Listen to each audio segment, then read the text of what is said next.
We do appreciate the framework of apartheid as a tool to articulate our struggle in parts of colonized Palestine in the 1948 territories. We appreciate the framework of occupation, military belligerent occupation by legal terms in the 1967 territories. But it has been colonization for the purpose of genocide. It is apartheid for the purpose of genocide. It is occupation for the purpose of genocide. And that purpose of genocide was expressly articulated the moment Palestinians resisted and rejected, going back to the 1930s, the Zionist supremacist project of subjugation and theft and rape and pillaging of our lands, of our people, and of our children. What you see in Gaza, from the torture that is celebrated and made songs of, to the mass graves, to our babies and our elders being buried alive, is not new. And it didn't just start and end in 1948. It happened in 1956, and it happened in 1967, and it happened in 1999. It didn't stop. So the proper framework is one of incremental genocide that comes in phases, and we have an escalated phase of genocide in Gaza, and very important to know, we are on the precipice of an escalated genocide in the West Bank, where there are massacres daily and beheadings that are not making the news, and sadistic torture, the likes of which the devil could not have conjured up. So how, shame, so how is it that given this reality, for at least 76 years, have we come to a place where an inherently and expressly genocidal project has been normalized, has been coddled, has been caused to thrive, and has become a dominant force in our lives, in our cultural institutions, in our academic institutions, in all social institutions, and in all halls of power. And this is where I think that we should begin. If this moment, which it does, requires of us revolutionary honesty about our achievements and about our condition, we must look at the details and we must deconstruct that condition. And that condition has been largely shaped by two things, two axioms. Number one, that discourse is the first and final stage of policy change. That law is an articulation of that policy change, but it is responsive and reproduced through discourse and therefore mutable, i.e. changeable. Number two, that Palestinians and all those dealing with or related to the Palestinian struggle have been subject to a brilliant, well-calculated, and scientific project of psychosocial, legal, and political engineering. And this must be the beginning of our work, in my opinion, moving forward. The psychosocial, legal, and political engineering is why Palestinians have been erased, why Zionist violence have been erased, and we have some unprecedented conditions that we're dealing with.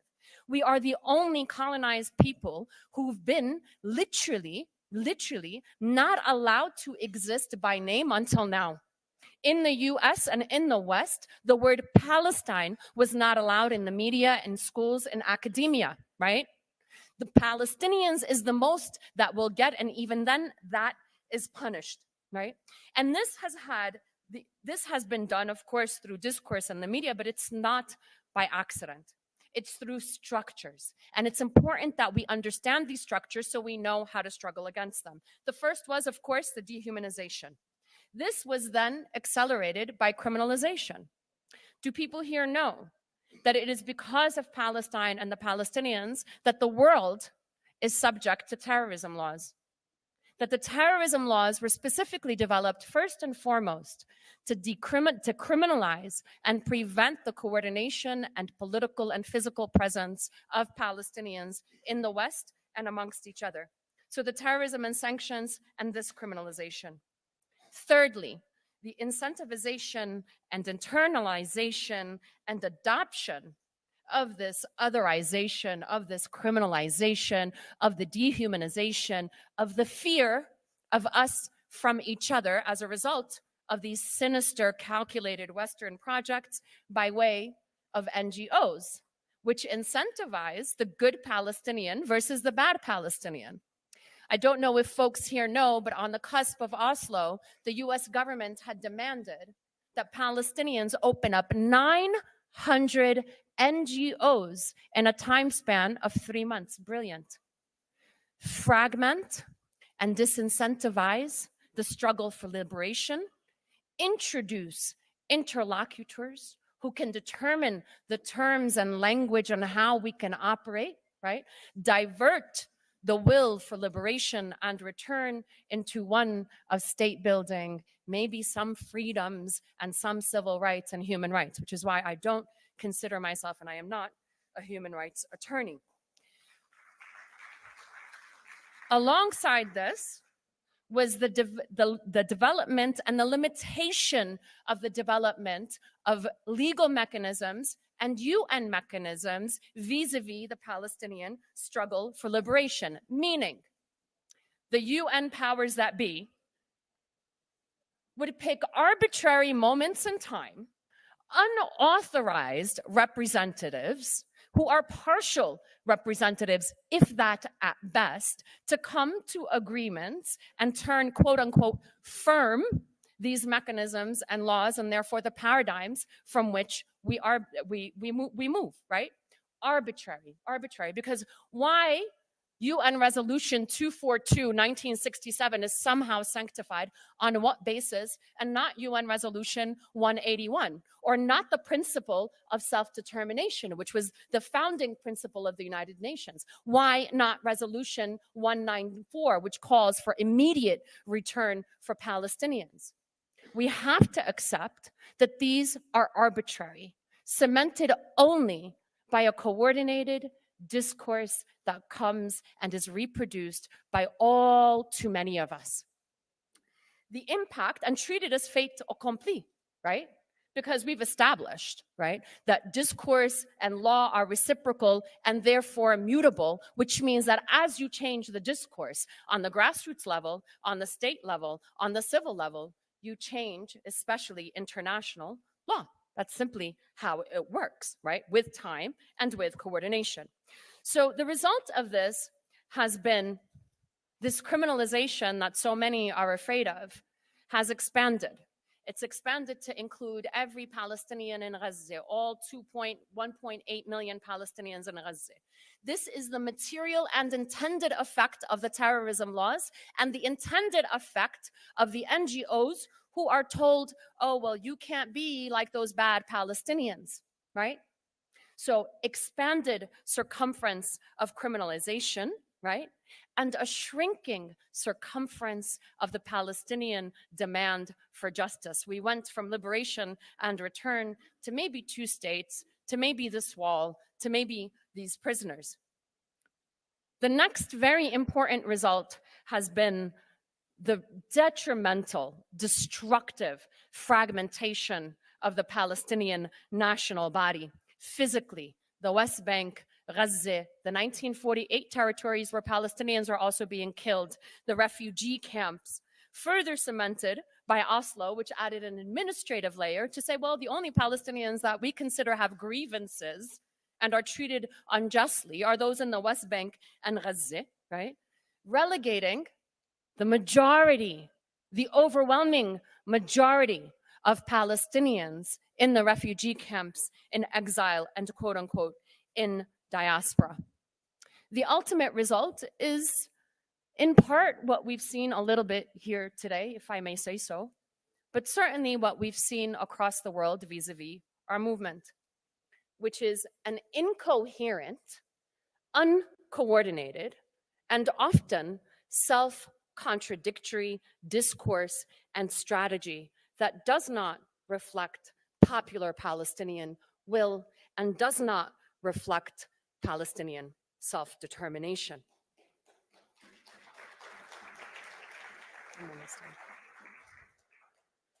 This has capped this acceptance of all of these psychosocial engineering that we take as reality, right? Has capped the ceiling of our imagination, has capped the ceiling of our expectation of what is success, has capped our understanding of our own power, our ability to create and produce new terms and new realities, right? And so we have a cacophony that does not reflect, but rather works within these ancient and barbaric and unjust terms of war that has continued to this day work within these mutable terms of war. So what does this require of us? Understand that we are all, and I struggle with this myself sometimes, not often, that we are all psychosocially, intellectually engineered, that nothing is set in stone, that especially now the world is everyone's oyster, and that oyster calls specifically, what is liberation? We've heard people talk about freedom all day, but very little about liberation. What do we mean when we say liberation? Liberation from all institutions of Zionist supremacy, wherever they may be, because Palestinians are victimized not just in Palestine. They're not criminalized not just in Palestine, but globally. And what does that mean, right? What does that translate into our demands? It calls for liberation of all the land from institutions of Zionist violence and supremacy, return, reparations, justice, and accountability for every Zionist crime, and restitution. So what do? Number one, I think it's most critical that we seize this moment, that we seize the discursive space and the struggle, and that we do not retreat. If the first shot fired in any war is the discursive shot, then we must now see ourselves in an offensive posture and fire that first shot. That requires naming the devil without apologizing. That requires naming our struggle for what it is, naming our resistance for what it is without apologizing. And if you can't do that, that's okay. Don't do anything at all in this regard. But do not condemn our people who are trying to break free from a concentration camp.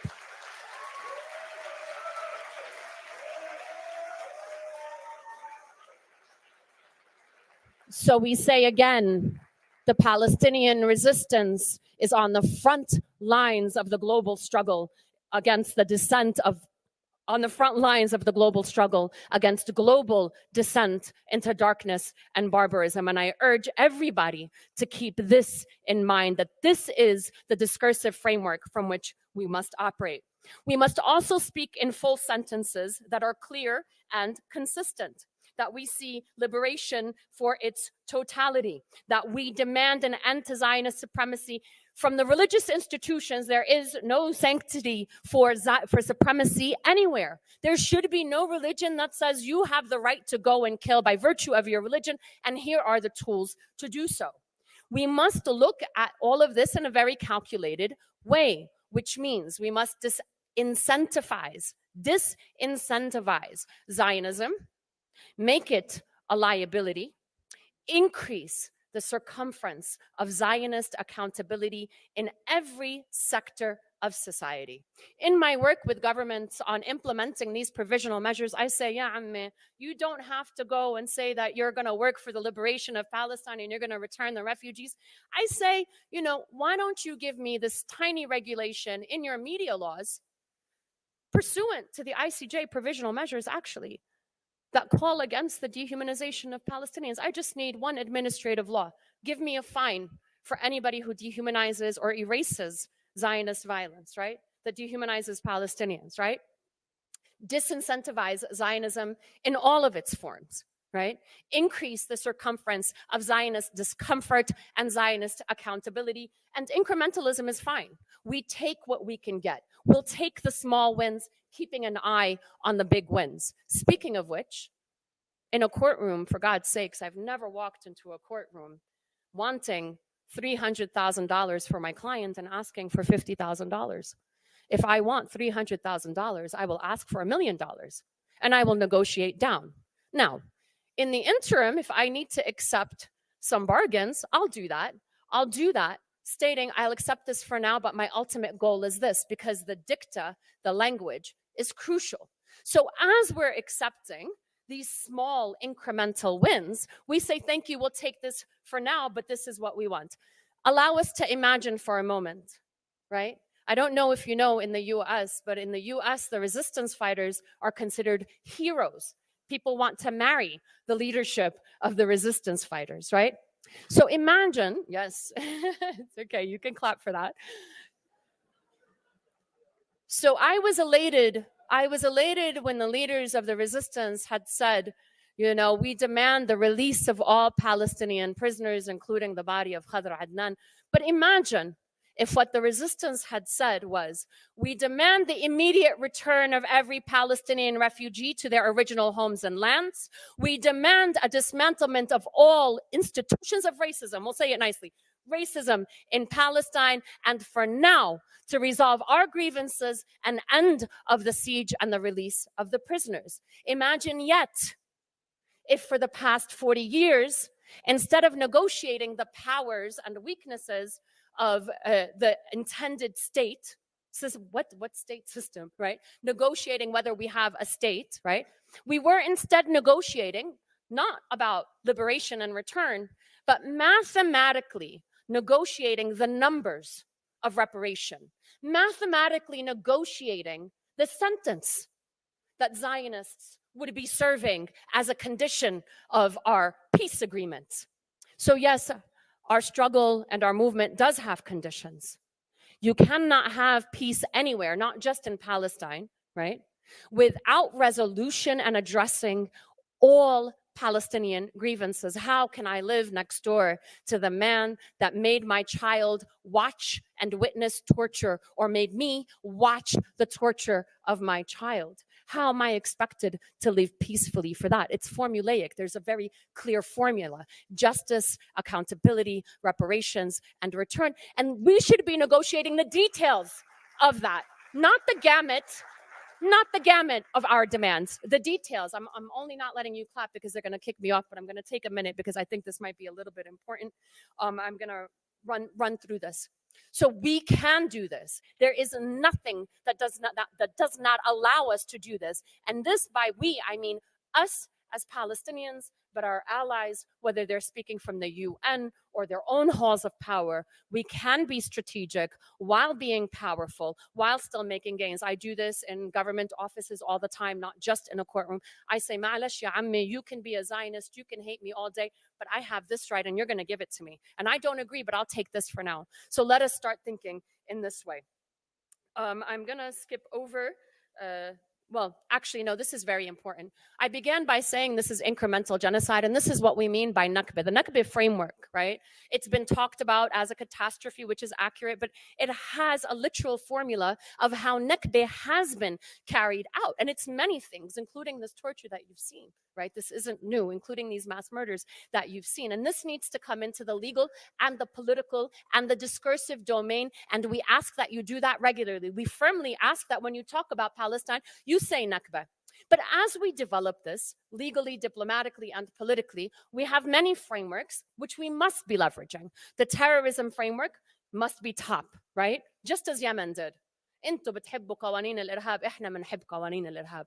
You like the terrorism laws, we like them too. You like the sanctions law, we like them too, but we will bring law and logic back to the terms terrorism and sanctions, right? So as corruption, racketeering, money laundering, these should all be frameworks that we are leveraging against the Zionist entity and all of its supporters. Lastly is to swing the pendulum when you see it swinging. We see progress being made, for example, let's say from Yemen. What resources can we put out into the world, right? Palestinians are often, people have low expectations of us, but I think we're a rather extraordinary people, not by choice, but by circumstance. I would ask my Palestinian colleagues to make sure that even when we can't directly coordinate, that we are putting out the wealth of knowledge and resources, that we are leveraging our proximity to power into making power for our people in Palestine, in the refugee camps, and in the resistance.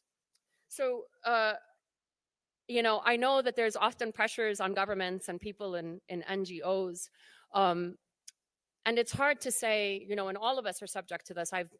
Like many of you, have been a target for many years, but I make it a point to study and understand what is it that's coming down the pipeline for myself and for others. And the really great thing about this moment in history is the Zionists have given us a formula. And unlike us, their formula is actually capped, right? They're very predictable in what they're going to do and how they're going to do it. The problem is that we're not anticipating, preempting, and preparing. And I don't mean just on the ground in Gaza, but globally, we're constantly responding and reacting. And we need to take that moment and also understand that we are in a place of power, right? It would be an anathema if we let go to waste all the labor and struggles that we've seen across the world and not just in Gaza. It would be an anathema to think that our formula or creativity was capped when children in Gaza have turned 50-cent fishnets into the equivalent of Iron Domes that can take down drones, right? So it's important that we understand our capacity and our power. We say in our work, and I'll close on this, power only concedes to power. And I urge everybody to understand really the capacity and potential of our collective and coordinated power. Make space to allow and normalize the coordination of Palestinians. Insist on the decriminalization of all Palestinian political parties and movements. And always remember that no cause and no case is won by the timid. Again, our demands are liberation, return, reparations, restitution, and the full dismantlement of all institutions of racist Zionist supremacy. And this is what we mean when we say from the river to the sea, that you come to a liberated Palestine where you do not witness or experience an iota of racism, that you see the most hospitable people freed from the condition of being hostages on their own lands. And I thank you for bearing with me.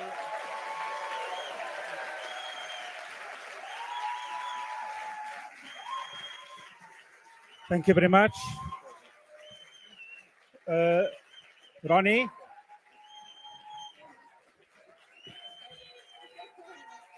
Free Palestine! Free Palestine! Free Palestine! Free Palestine! Ronnie, over to you.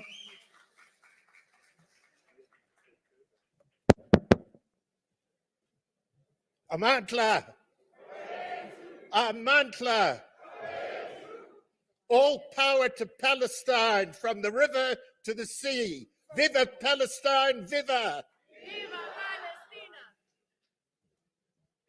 Comrades and friends, I'm going to try and be very concise. You've heard from our Minister, Naledi Pandor, about 4 pillars of struggle. You've heard from Comrade Declan from Ireland about our 4 pillars of struggle. The Palestinians, the Polisario comrades, and many others have asked how South Africa came to freedom. And when we talk about the 4 pillars, we don't say do what we did and follow us. In fact, the Palestinians have so many elements of struggle and of the 4 pillars. But of course, my duty, and requested by the organizers, and I'll be brief, 4 pillars. Comrade Chair, I'll try and deal with them 2 minutes each. But before that, in the other 2 minutes, if you start the clock now, I want to say 2 things. Firstly, our 4 pillars, incidentally, took us 30 years to develop and crystallize. We don't have 30 years. There's the genocide. The genocide has to be stopped now. And this is where, Comrade Frank, this conference and the deliberations tomorrow have to be focused, dear friends, on how to stop this genocide, and I'm not just saying ceasefire, there's more to it than that.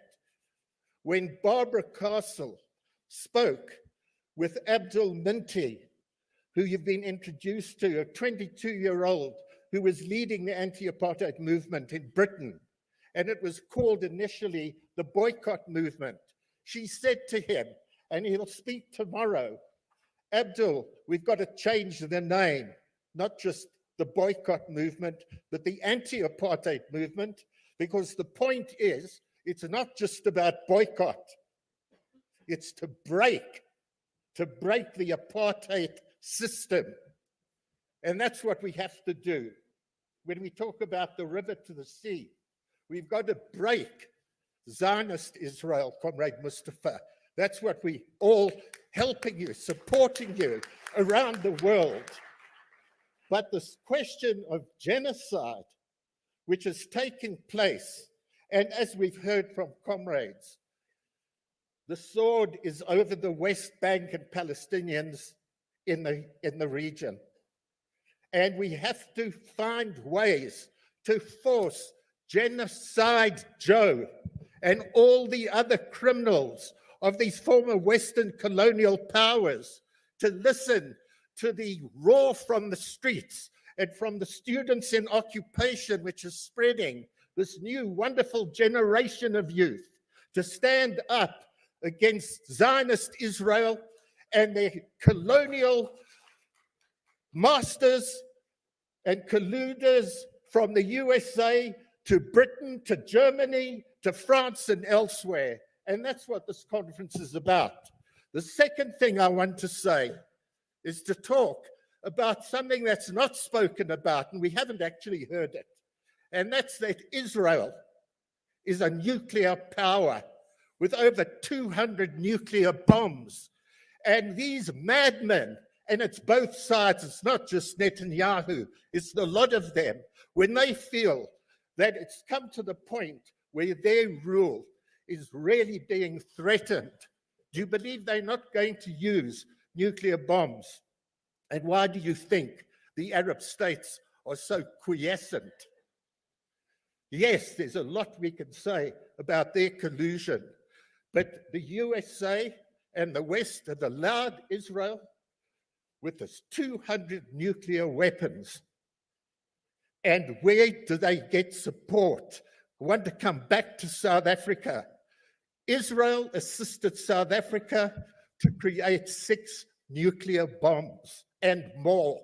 We came to power, and the Yanks had spoken to the Boers here who dismantled 6 bombs. But we are a uranium-rich country with lots of mines, especially then. And I happen to know, President Mandela and Mbeki happened to know. We said, where are the rest of the enriched uranium? And where did they go? And I would say, and bet my bottom dollar, that it went to Israel. And the axis between Tel Aviv and Pretoria in all those years. Bear that in mind, and bear in mind what our responsibility is to our Palestinian brothers and sisters, but to the world, because these madmen will let loose nuclear bombs. Don't think that it's not possible. We have to stand up to the menace that threatens us all, as it immediately threatens our Palestinian comrades every day with this genocide. So look, the 4 pillars, let me say that the key, the overriding key, is clear politics, policy, unity, and we've heard that from Declan, and we're not saying the Palestinians know nothing about the need, but they've had huge problems confronting them. I can't go into them here, and they'll talk tomorrow. But the need we found for strong, clear political leadership over everything we did, and over the 4 pillars.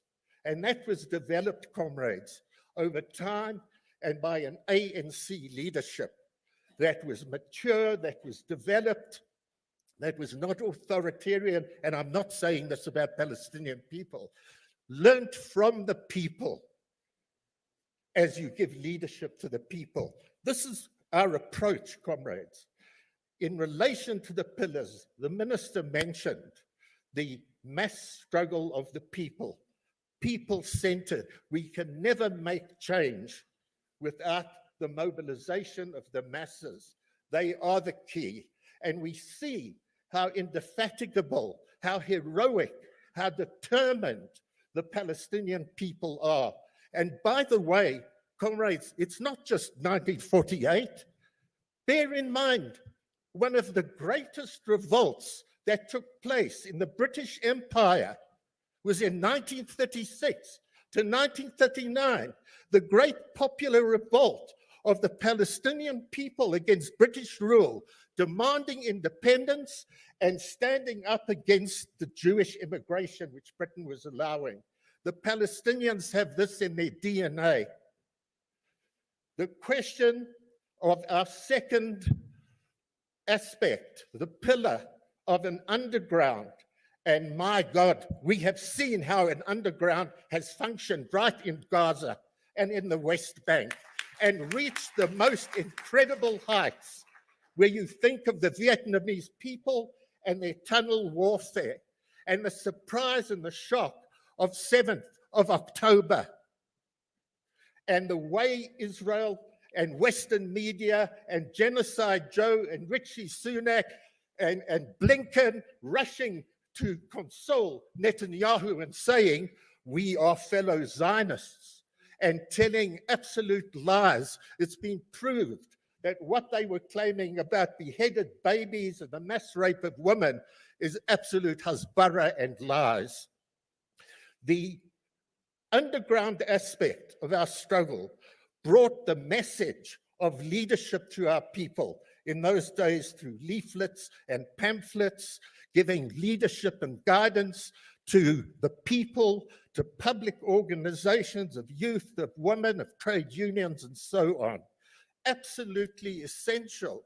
And of course, the underground everywhere was able to provide safe havens, safe houses, and support for the armed activists. That third pillar, the right of armed struggle, an international right of resistance against tyranny, against military occupation. There is no need to pussyfoot around the fact when we have our discussions about the right of the Palestinians to resist with arms. And the Palestinian people are showing that in terms of their armed struggle, it's past in Gaza. It's past guerrilla stage of struggle. Even Netanyahu will tell you, because he talks about the battalions. Guerrilla armies don't have battalions. I've been involved in guerrilla struggle. We have little groups, units of 4 and 6 and 10, skirmishing and so on. The Palestinian underground, and it's a whole number of resistance groups, and we know Hamas has been to the lead there. But in relation to this, the creation of weaponry, of advanced weaponry, etc., which was a key thing in all the armed struggles, they have shown that they've been able to do that as though they were in the Warsaw Ghetto, and the Warsaw Ghetto uprising had to smuggle in some weapons. The right of those Jews in the Warsaw Ghetto to resist the Nazi oppression and death is the right of the Palestinian people to stand up against Zionist Israel. But let me, have I got 2 minutes now? In the last part, I want to come to that fourth pillar, which is what we're here really for. We're not the people who are saying to the world, we are forming an international brigade, as happened in Spain in the 1930s. It was different conditions and different times. If we were young today and there was a need for an international brigade, and it was possible, as in the 1930s in the struggle against fascism, I'm sure you would find hundreds and thousands of young South Africans, including young Ronnie Caswell, who come to the fore to be part of an international brigade, Declan. But in relation to this issue and the fourth pillar, international solidarity, from the ANC to Frelimo to the Angolan comrades, the Zimbabwean comrades, the Vietnamese comrades, we all said that that fourth pillar, international solidarity for a just cause, for a united Palestine, to be free. And by the way, if there's any lesson from South Africa, Martin and others, it's that we never said we would be prepared to take part of South Africa and part of Bantustan's. We fight for a united South Africa, and that was the case in all the countries of the southern part of Africa. And we've got no doubt when we say, in our Palestinian comrades say, from the river to the sea, what that means. And in the final analysis, that is justice and peace and security for anybody, Christian, Muslim, Jew, who live in the Holy Land. And we hear that over and over again from the Palestinian comrades, including from the resistance, who Netanyahu and the Zionists and their supporters, the Bidens and so on, say around the world that no, these people want to destroy. They don't say apartheid Israel. They put it across as they want to throw Jews into the sea. We heard that from South Africa, Mustafa. The rulers here, frightening the white people of South Africa, said the black peril, they're going to throw us into the sea. The only time, and I've seen this in photographs, comrades, from 1948, that I've seen people thrown and pushed into the sea was in Palestine by the Zionists. The very thing they say will happen to us, they do to others.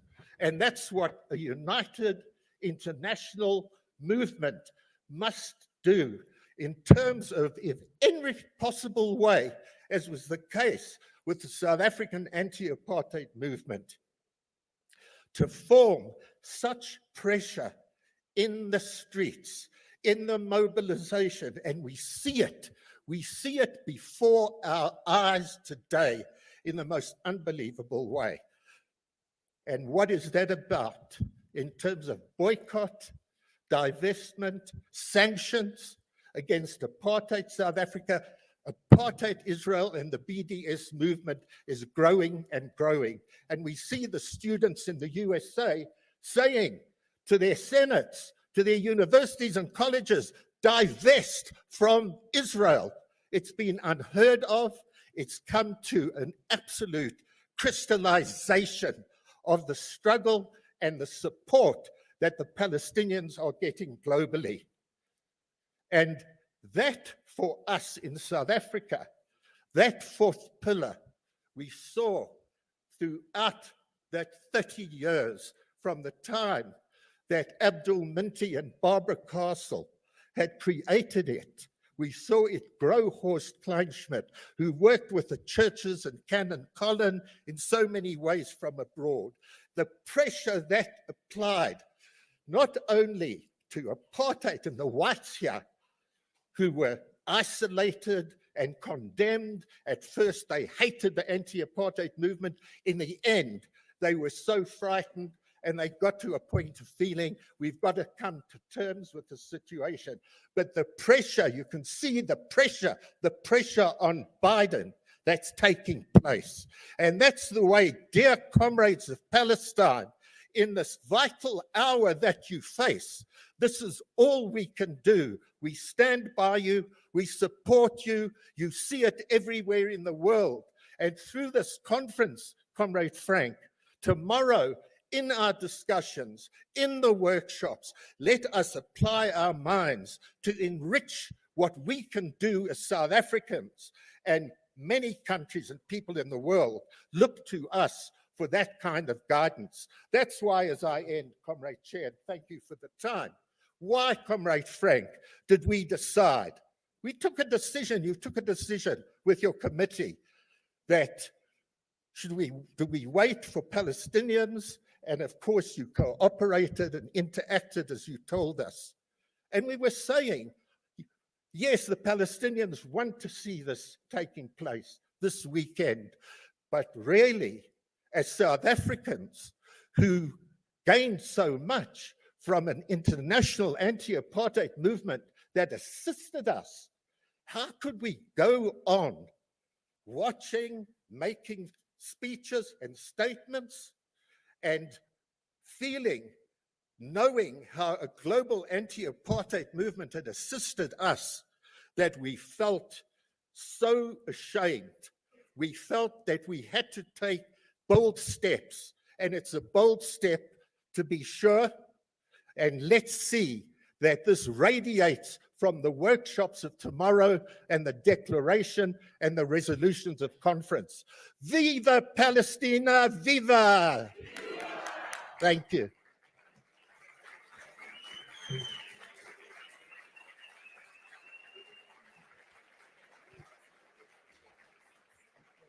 Thanks very much, Ronnie, and all of the speakers. We've had some fascinating, very radical, to the point presentations by all of our speakers. You're all aware that we are very far behind in the schedule. The steering committee has asked that we do not have a Q&A now. It's really important in this conference, which is a consultative conference, that we hear the voices of people who are sitting here, and that we not only have fantastic, wonderful, insightful inputs from the podium, but we need to manage that, and the steering committee is trying very hard to recalibrate the program in order to ensure that we have inputs. We have another panel happening immediately after this. We're not taking a break, so I have relinquished my powers of giving breaks. We're moving straight on to the other session. And there will be ample opportunity, particularly tomorrow in the workshop sessions, for everyone to express their views and to shape the politics, which this session was framed as, setting the context. But you have done more than, if you don't mind my kind of invoking your metaphors, we've done more than kind of set the context. We've expanded the parameters of our ideas about what liberation means. And these ideas, I'm certain, will inform our ongoing conversations. I understand that I now have to hand over to... I'm just going to grab my belongings. Oh, okay. And I had to cut through a lot of my speech. So because there's no Q&A, I'm just going to make a couple of offers, especially for the allies in the room, but also to speak to my people who I don't get to speak to you for many reasons, including physical and legal and political. I understand that there's a lot of momentum behind this state recognition, and I would merely ask that those who think, by the way, there is no legal benefit whatsoever in saying we recognize a Palestinian state. So legally, in terms of cases, it's not relevant at all. But those who think that this is a gain to be made, I would ask that you do it on the same terms that the Zionist entity, aka Israel, is recognized, which is without borders. Where are the Israeli borders? Why are we constantly limited to 1967, number one? Number two, in my early years of defending the terrorism cases, it was my strategy that the more dehumanized and the bigger the charges against my client were, the more closely I held my client in front of the jury. And I ask that our people do the same thing and embrace the most criminalized and demonized amongst our people. And lastly, I urge all of the Palestinians here to come together and call for Palestinian reunification, coordination, and democratization of the institutions that speak for us. It is this moment that requires our people in Palestine to call upon all of us on these terms and on the terms of full liberation. And I thank you. Wassalamu alaikum. And I'm going to pick up my cards. Thank you very much. I'm now immediately Thank you, Ronnie. Thank you, Lamis, Declan, Mustafa, Saleh, who I'm sure is somewhere. Thank you very much. I'm now handing over to Thandi Gametse, who will be managing the next session. Thank you very much. Free, free Palestine.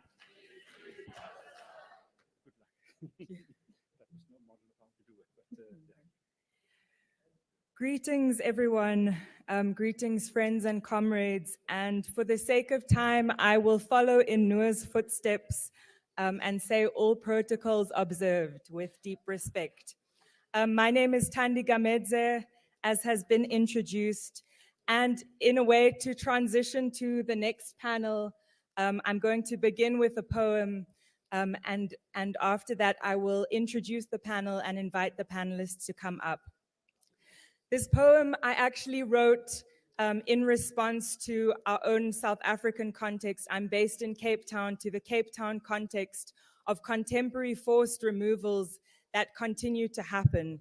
But I've reworked it a little bit and want to dedicate it to the Palestinians in this space and Palestinians everywhere. It's called Of Home and Wholeness. Hostile state built on stolen land with settler hands. How dare you treat Palestinian attempts to forge sanctuary as criminal? Homemaking is revolutionary in this system born of displacement. Wholeness is revolutionary in this system invested in dislocation. Keep fighting to make home. Keep fighting to be whole. It doesn't seem possible, but perhaps the day will come when home and wholeness are no longer forcibly removed. A day where they shall build houses and inhabit them. They shall plant olive trees and eat their fruit. That reality of which the prophet Isaiah long since dreamed. But in the meantime, do not forget, your very breath is resistance. Your very presence is protest. In this world telling you your life does not matter, the defiant drumbeat of your heart is bravery. Your very being is courageous. So whatever they say, breathe the air like it was yours. Take up space like it was 1947. If you have the strength, go on and build.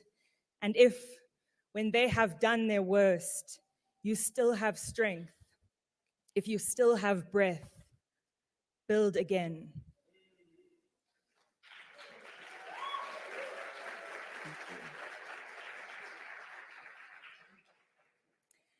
Thank you. Very briefly, I know we are short on time. I just want to introduce the panel. This panel has been titled Voices on the Palestine Experience, and I just want to briefly situate it in the conference and in what we've been discussing. So today we've situated ourselves and this moment in the long history of violent Israeli settler colonial apartheid. We've situated ourselves within long histories of international solidarity and connected struggles for freedom. We've situated ourselves within the contemporary realities of the current world order and all of its asymmetrical power relations. And now, perhaps most importantly, we situate and we root ourselves in Palestinian realities and the lived experiences of Palestinians in the West Bank and Gaza. Please, panelists, would you come up and I'll introduce one by one as they speak. But welcome and thank you for being here. And we don't take the sharing of your stories and experiences lightly.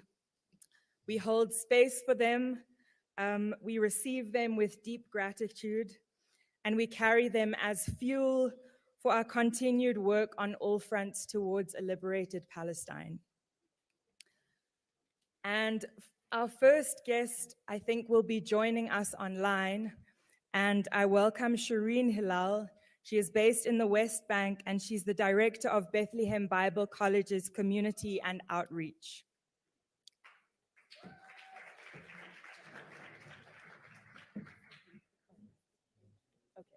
Okay. Forgive me, they are sorting out some of the technology, and so she will be coming a bit later in the panel. So I'm going to start by welcoming Mohanad Al-Qaisi, based at the Dehesha refugee camp in the West Bank, and director of the Joint Advocacy Initiative. And panelists, I'm going to ask you to try and stick to the 10 minutes, and I'll indicate time below. Thank you. I think I will do less. Good evening, everyone. My name is Mohanad Al-Qaisi. I come from the Dehesha refugee camp in the West Bank. I have been asked to tell my story as a witness living in the West Bank. And to be honest, when I wanted to write, I thought what to write, you know? We have experienced almost everything that could be experienced in a hard time. But I've been in South Africa and I've been looking around and people explaining to me about apartheid. And I think we live more than apartheid in Palestine if you compare it.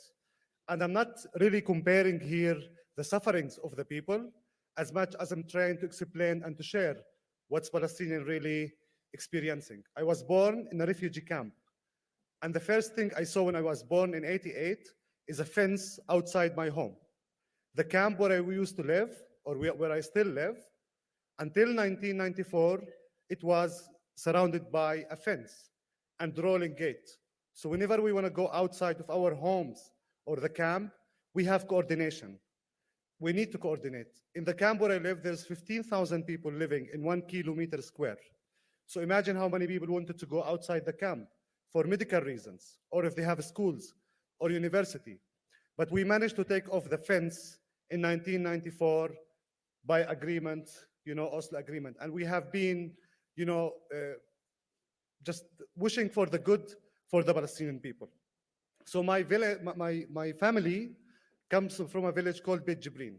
They were displaced and forced to leave the village in 1949 together with another 750,000 people. And a lot of people think Nakba started in 1948. For my readings, I think 10 years before that, there was a plan by the Zionists to occupy Palestine. And 1948 was just an outcome for what the Zionist movement have been planning. It's very important to mention that Nakba did not only happen in 1948. Palestinians who live in the West Bank and in Gaza witness the catastrophe every day. There is no one single house in the West Bank in Gaza who there was no one got arrested or being jailed or lost one of the families. So the whole people in Palestine are suffering. And I am just one of them, and maybe I suffer the least. When I think about my friends who got killed, the first experience for me as a Palestinian living in a refugee is a protest when I was 13 years old. School children going to the tower just to protest. A sniper with a gun shot my friend Kifah when I was 13. And we have as a kids to carry him and to go to the hospital. And everyone in the hospital assured to me that he got killed and died and he gone somewhere else. I couldn't believe it until today that I lost Kifah. And Kifah means resistance. And that's a true story. His name was Kifah. And it's planned the Kifah or the resistance plan that I'm doing in my life. And after that day, after he was killed, I remember as children, we escaped to the mountain and we did not find anyone to speak to us about the tragedy that we saw. It was the first time 13 years old child see blood and see a friend who got lost. So from that moment, I decided to study psychology and social work. Maybe I will be able to offer for the children who don't have anyone to talk to them something. And from there, I decided to work in a campaign called the Olive Tree Campaign, where we plant olive trees for the farmers. Every year, we plant 50,000 olive trees for the Palestinians. And while planting these trees, we face a lot of settler violence. A lot of settlers come to attack to us. A lot of people giving eyes on Gaza and the catastrophe and the genocide in Gaza. But since 76 years, Palestinians in the West Bank suffer even more than the people of Gaza. But the number and the price that we paid in Gaza got the attention to the people of Gaza. But if you just give an eye on the West Bank, where there is more than 800,000 settlers living in the West Bank illegally, and a lot of people discuss two-state solution. I only see one state controlling the whole land, which is the state of Israel. But on the ground, if you look, you can find 250 Israeli settlements, 800,000 Israeli settlers share the land with us. And the whole occupation is about occupying the lands and transferring Palestinians outside of their homes to Jordan. So with the presence of these settlers in the West Bank, that caused isolating all the cities from each other in the West Bank. So if you want to travel from Hebron to Bethlehem, you will cross by 3 or 4 checkpoints. And all the soldiers who are serving on these checkpoints are children carrying gun. So imagine you and your family with the children passing by from Bethlehem to Ramallah, facing 3 to 4 children checkpoints, and they all like putting the gun on you and your family and your children. These days after October 7, it's the harassment gets more and more. We are not able to move in the West Bank among our cities. In the evening, we just sit home. And if you want to travel to Ramallah from Bethlehem, that means it's a big journey. And there is a lot of insult. And we don't know really if you're going to go back or not. Let me finalize my talk with talking a little bit about refuge. Palestinian refugees since 1948, they are expelled or they are traveled forcibly everywhere. There's a lot of them live in Jordan, in Syria, in Lebanon. We are talking about 7 million Palestinian refugees living around Palestine. I'm still lucky to be a refugee, but inside my country. So at least I am in Palestine. At least I'm still Palestinian. But there is more than 6 to 7 millions who are not allowed to go back to Palestine and to visit Palestine even. Most of them live in Jordan, in Syria, and Lebanon in a very hard and complicated situation. In Lebanon, for example, the refugees, they're still living in iron houses until today after 76 years.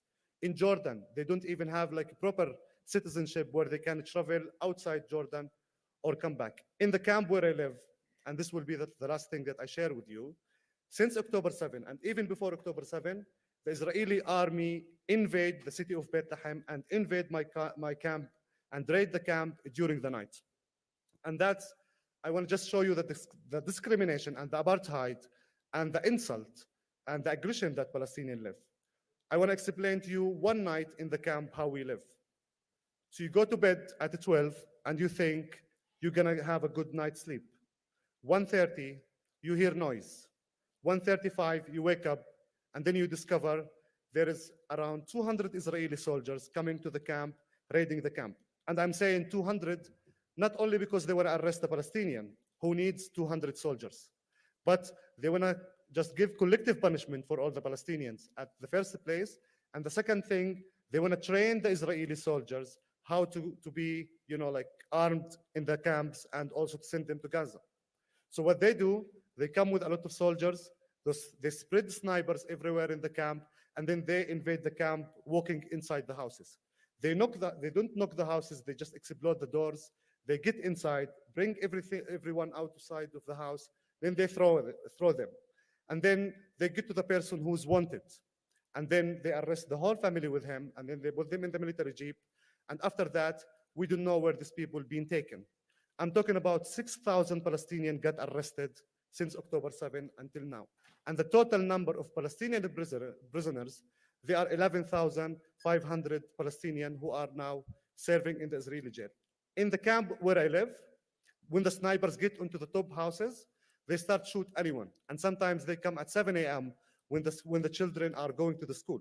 If you walk in my camp, you will see a lot of Palestinians, using sticks because they have this campaign to shoot the young men in their, knees and legs to make them, handicapped. So if you walk in the camp, you will see tens of guys without even legs, or they are not able to walk.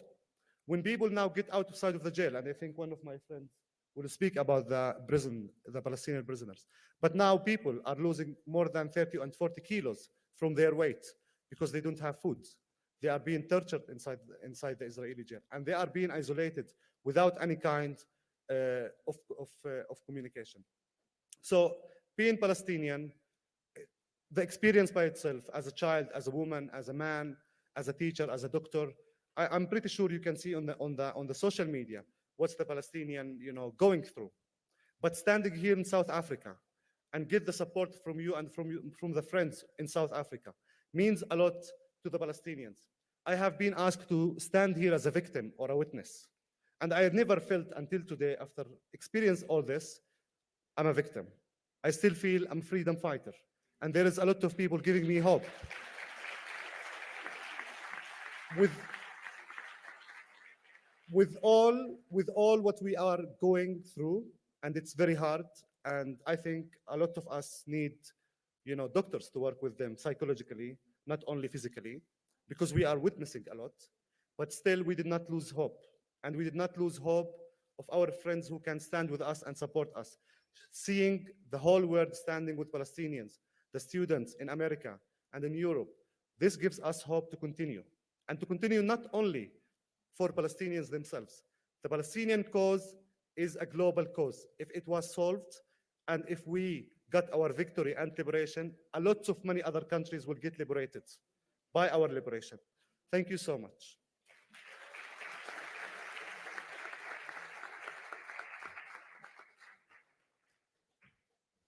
Thank you so much, Muhammad, for your witness and work as a freedom fighter. We are very grateful. Can I ask us, I think, between just to have a few seconds of silence as we hold these stories and allow them to do the work that they need to do in us.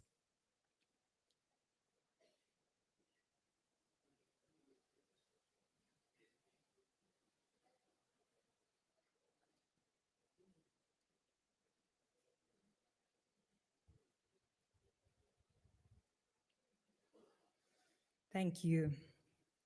We welcome next our online guest, Shireen Hilal, and as I said, she's based at Bethlehem Bible College in the West Bank. Welcome, Shireen.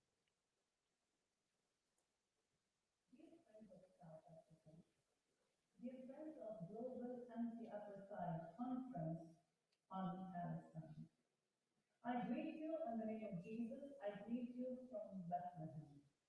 My name is Shireen. I live in Beit Sakur. I really wish I would have been there with you, but I'm with you instead. As you all know, the situation in Gaza is horrific at the moment. And as you all know, if people talk about it as conflict, they are absolutely mistaken. We're talking about genocide, we're talking about ethnic cleansing.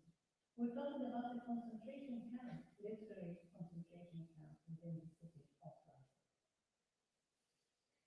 Unfortunately, over 34,000 people killed, around 10,000 missing, about 13,000 children killed, 87,000 injured. And when we say injured, I'm sorry, it's not like a cut or like a simple injury. Many people lost body parts just for one reason, especially children. And if we do statistics according to the UNRWA OCHA, we see that out of 15 people killed on hourly basis, 6 of those are children. So who are we talking about?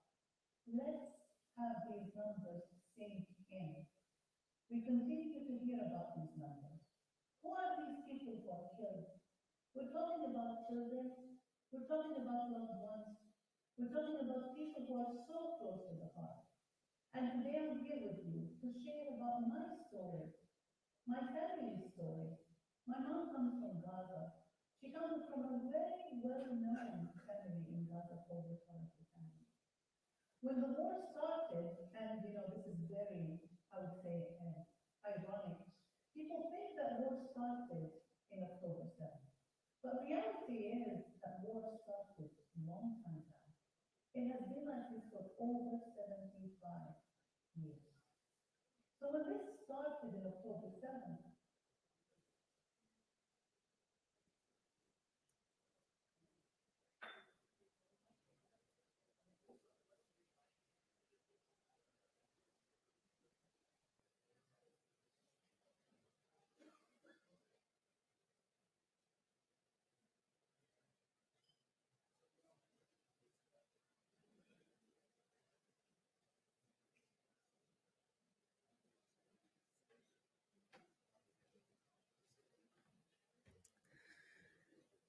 Seems like,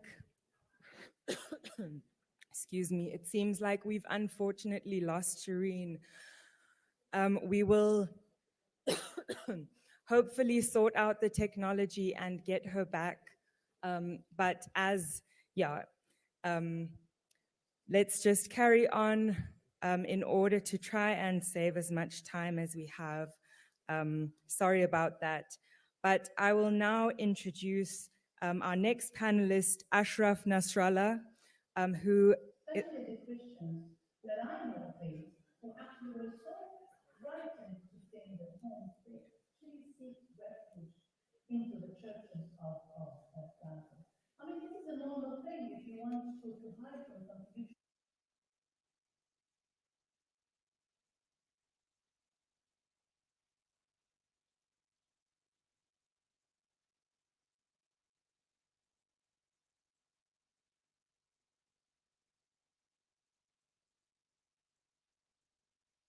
you Especially my uncles and aunts, they made a decision.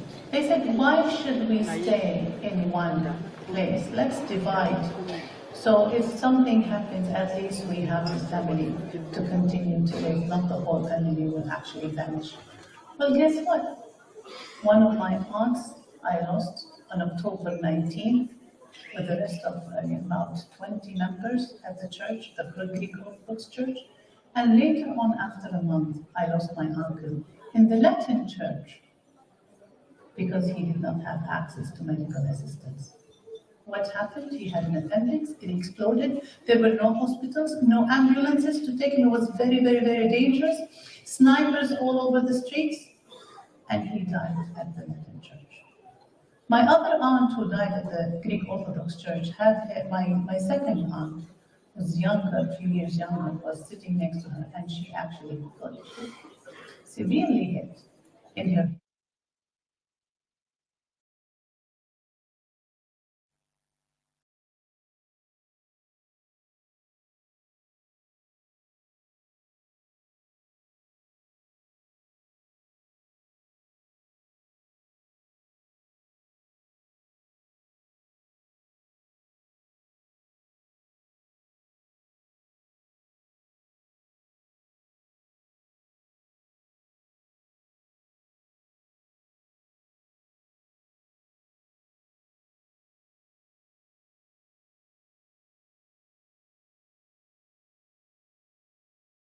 She's still in a wheelchair. Her wounds are not healed. She needs immediate intervention, medical intervention, and unfortunately, it's not happening. So what are we talking about here? Are we talking about terrorists?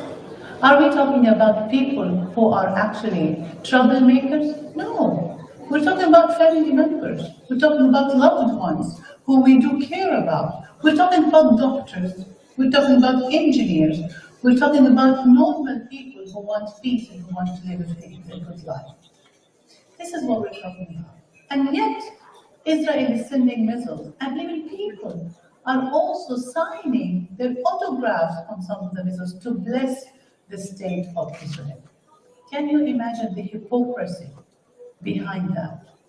Unfortunately, the world leaders, they were complicit. They stood just looking and gazing because each one of them has his own agenda. What is our agenda now? To be honest with you, I'm very disappointed and very sad, and I'm heartbroken. Let these numbers and these stories sink in. Please share what I just shared with you, because this is reality. This is what's really happening on the ground, and now people are so worried about what is really happening in Rafah and the invasion of Rafah. Most of the people in Rafah are children, people who are trying to actually leave Gaza, but they're not even able to leave Gaza. If I talk about the Christian community in Gaza, I do have fears. I fear for every single Palestinian who lives in Gaza. But I'm also fearing the Christian presence in Gaza. How can we actually blame, or how can we, point fingers at people wanting to leave? Unfortunately, out of 850 people who lived in Gaza, about 200 left already, meaning we have the number is decreasing. And most probably, if Rafah borders open, many of them will leave. The situation in Gaza is not at all a place where people can actually live whether in peace or in safe, environment.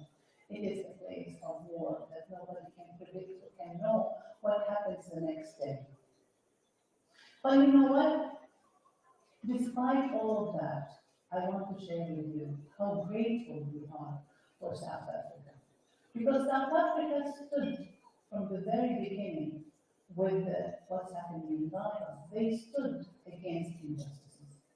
And that was very cruel when they led the case, before the International Court of Justice. The same people, the same people in South Africa who actually suffered from the apartheid regime. And the history repeats itself. And they were backed by the West, and who were the victims of Western colonizations of their land. So basically, it is history that repeats itself. But we do trust that if we have people like you, South Africans, who are amazing for standing in solidarity, then we do have hope. Dear friends of South Africa, we should not rest until this is over. We should not rest because we owe the people of Gaza.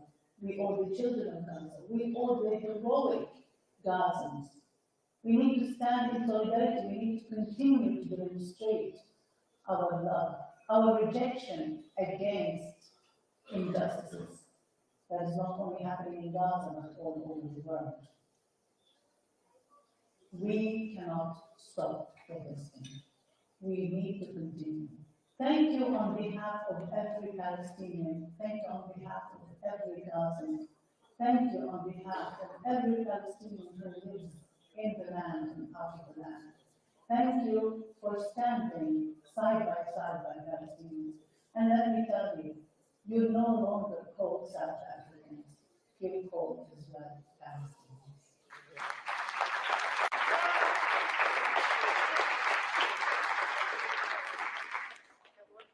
Thank you so much to Shireen in her absence. And once again, can I ask us to hold a few seconds of silence as we consider the stories that Shireen shared with us, as well as her invitation for us to continue and to not give up.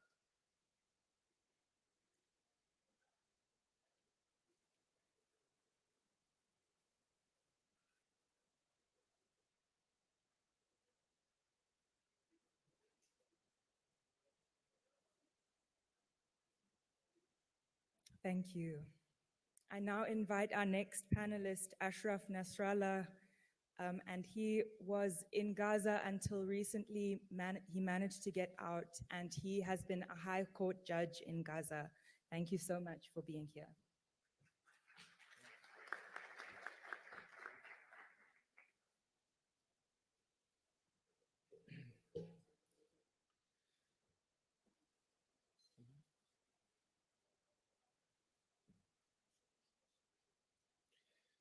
السيدات والسادة الأعزاء كل باسمه ولقبه. Ladies and gentlemen, good evening. Am I audible?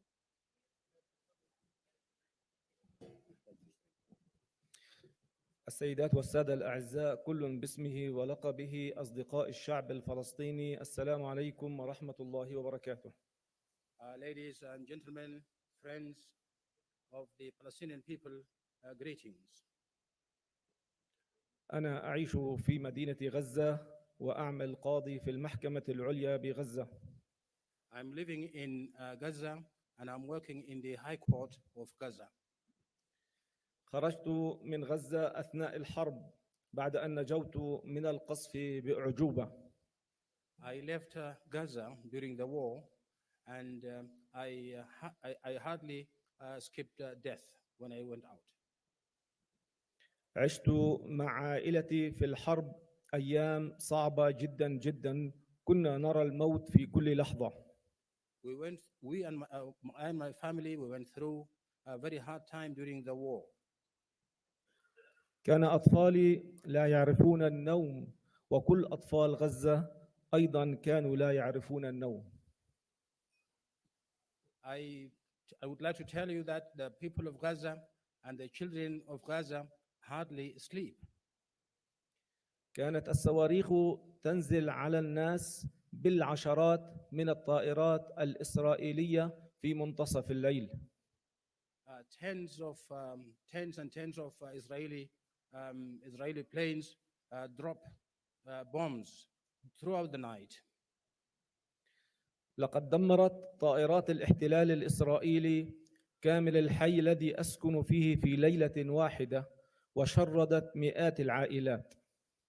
These Israeli bombs displaced tens and tens of families. إن ما يجري في غزة من مجازر فظيعة لم يسبق لها مثيل. What happens in Gaza of massacres is something that is unprecedented. السيدات والسادة، Ladies and gentlemen, قوات الاحتلال دمرت المئات من المنازل وبداخلها المئات من النساء والأطفال بشكل متعمد. occupation forces destroyed hundreds of houses, and within these houses are hundreds of families. أتحدث إليكم ما رأيته بأم عيني في مدينة I'm غزة. talking to you about something that I have seen with my own eyes. رأيت العشرات من الشهداء في مشفى الشفاء. I have seen tens and tens of martyrs in the Shuhada hospital. وأيضا رأيت العشرات من الشهداء في الشوارع لا يجدون من يسعفهم. And I have seen also tens of martyrs on the streets. They hardly find anyone to bury them. نعم، هي حرب إبادة ضد الأطفال والنساء. This is truly a genocide against women and children. والمستشفيات والمدارس والجامعات. Hospitals, universities, and schools. هي إبادة للأطباء والصحفيين والمساجد والكنائس. Journalists, imams, and in the churches, and schools, and mosques and churches. أثناء وجودي في غزة قامت الطائرات بقصف أقدم الكنائس في العالم وكان فيها المئات من النساء والأطفال. While I was still in Gaza, an Israeli plane attacked a church where there are hundreds of women and children. فقتلت 17 مواطنا داخل الكنيسة. 17 people were killed inside the church. في غزة اليوم هناك 17,000 طفل فقدوا أمهاتهم بسبب الحرب. Today, there are about 17,000 children who lost their mothers. السيدات والسادة، Ladies and gentlemen, قوات الاحتلال قطعت عنا الماء والكهرباء والاتصالات. ladies and gentlemen, occupation forces have disconnected power and electricity and water from the houses. وقصفت المخابز لإجبار الناس على الرحيل من غزة. And they attacked places where bread is produced in order to displace people from Gaza. منذ 7 أكتوبر وحتى اليوم قتلت قوات الاحتلال الإسرائيلي أكثر من 35,000 مواطن. From October the 7th until today, the Israeli occupation forces killed more than 35,000 people. منهم أكثر من 15,000 طفل وأكثر من 10,000 امرأة. Among them, more than 15,000 children and more than 10,000 women. وأيضا سرق الاحتلال الإسرائيلي الأعضاء البشرية من الشهداء. This is in addition to the fact that the Israeli occupation forces looted the human body parts from the dead. كان هناك استهداف متعمد إلى رؤساء الجامعات، فقتل الاحتلال 3 من رؤساء الجامعات في قطاع غزة مع عائلاتهم. There are targeted attacks to university leaders, and there were 3 university presidents who were killed along with their families. وبالإضافة إلى ذلك هناك أكثر من 150 أكاديمي من غزة تم قتلهم. There is also more than 150 academics in Gaza alone that were killed. تم تدمير المستشفيات وخاصة أكبر مستشفى في قطاع غزة وهو مشفى الشفاء. Hospitals were destroyed. Among them is the biggest hospital in Gaza, which is Shifa Hospital. قتل الاحتلال أكثر من 400 مواطن بداخل مشفى الشفاء ومنهم أطباء وجرحى. More than 400 people were killed inside the hospital. Among them were nurses and doctors. وهناك الآن الآلاف من الجرحى والمرضى في غزة لا يجدون العلاج والدواء. There at the moment are thousands of the injured in Gaza who cannot afford to get medication. حتى المدارس لم تسلم من قصف الاحتلال، فحتى الآن قام الاحتلال بتدمير أكثر من 100 مدرسة. Even schools were not spared. About more than 100 schools were attacked. بقصد حرمان الطلاب من التعليم. This is to chase children from education. العشرات من هذه المدارس تابعة إلى وكالة الغوث وتشغيل اللاجئين. Tens of these schools are owned by UNRWA. أيضا دمرت قوات الاحتلال أكبر مبنى للعدالة في قطاع غزة وهو مبنى قصر العدل. Also, the occupation forces destroyed the biggest building in Gaza for justice, which is the Justice Palace. الذي تم افتتاحه قبل 4 سنوات فقط وكان فيه أكثر من 250,000 قضية. This palace was opened about 4,000 years ago, and within this palace there were more than 25,000 cases. وهناك الكثير من جرائم الحرب. There are so many war crimes that have been committed. وقبل أن أغادر مقامي هذا أتوجه لكم بصرخة من رجل قانون. Before I leave this platform, I would like to call upon you from a perspective of a legal person. هؤلاء الشهداء من النساء والأطفال هؤلاء بشر ولهم حقوق. These martyrs, children and women, these are human beings and they have rights. لذلك أرجو منكم العمل معا وبقوة من أجل محاسبة قادة الاحتلال الإسرائيلي قتلة الأطفال والنساء والأطباء والصحفيين. And accordingly, I call upon you to work closely in order to bring to book the occupation leaders who killed students, university lecturers, and normal people. شكرا لكم وأيضا شكرا إلى جنوب إفريقيا. Thank you very much, and thank you to South Africa.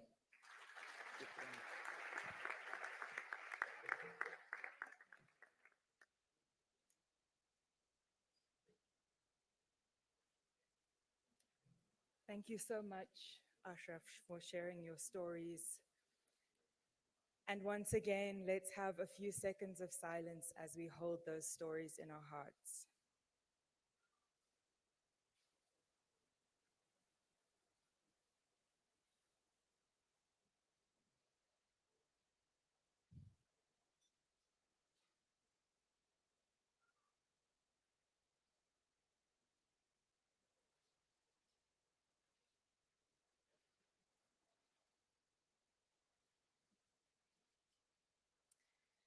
Thank you. I now invite Samiha and Mohammed Hurani. They are based in Masafayata in the West Bank, and they are human rights activists. Thank you. Hello everyone, Assalamu alaikum. Before I started, I want to just say that whatever I'm going to say today is not comparable with what our people in Gaza Strip are facing. As we have witnessed, some people, they just came and talked to us about what they have witnessed during the war. So I'm here today to speak on behalf of my people in Masafariyatta, who's facing the ethnic cleansing policy anti-apartheid by the Israeli occupation since decades. So Masafariyatta is a home to a number of Palestinians who reside in several villages and small hamlets. Masafariyatta, also known as South Hebron Hills, which lays on the southern tips of the West Bank, on the Green Line also, and it's a home to several herding communities. Masafariyatta started to feel the occupation in the early 1980, when the Israel declared Masafariyatta as a firing zone military terrain for the army. Within the boundaries of the firing zone were 20 inhabited Palestinian villages. Other than that, stealing Palestinian lands and build settlements and illegal outposts and settler in who are not belonging to this land, who came from abroad from different countries. And I want to mention that there is settlers who came even from South Africa after the apartheid regime fails and build outposts and settlement and terrorize the Palestinian daily basis, and even which caused some families being evacuated. All lives as a Palestinian in Area C, which is Area C, is according to the Oslo Agreement, is under the Israeli control, military control, sorry. It's a big, so absurd show. People have lived in villages for generations after generations, under changing rulings and occupations, and find themselves defined as illegal in their homeland. Houses are illegal, schools, works is illegal, even the waters and all of the human basic rights are illegal. Since the declaration of Masafir Yatta as a firing zone area, residents have faced forced eviction, ethnic cleansing, apartheid, demolition, and deportation. Many schools, homes were destroyed, and we are routinely denied access to our livestock and our land. We live under constant threat of violence by Israeli occupation forces and settlers, a racist, armed, illegal civilian militia. Masafir Yatta homes is under an official right of demolition.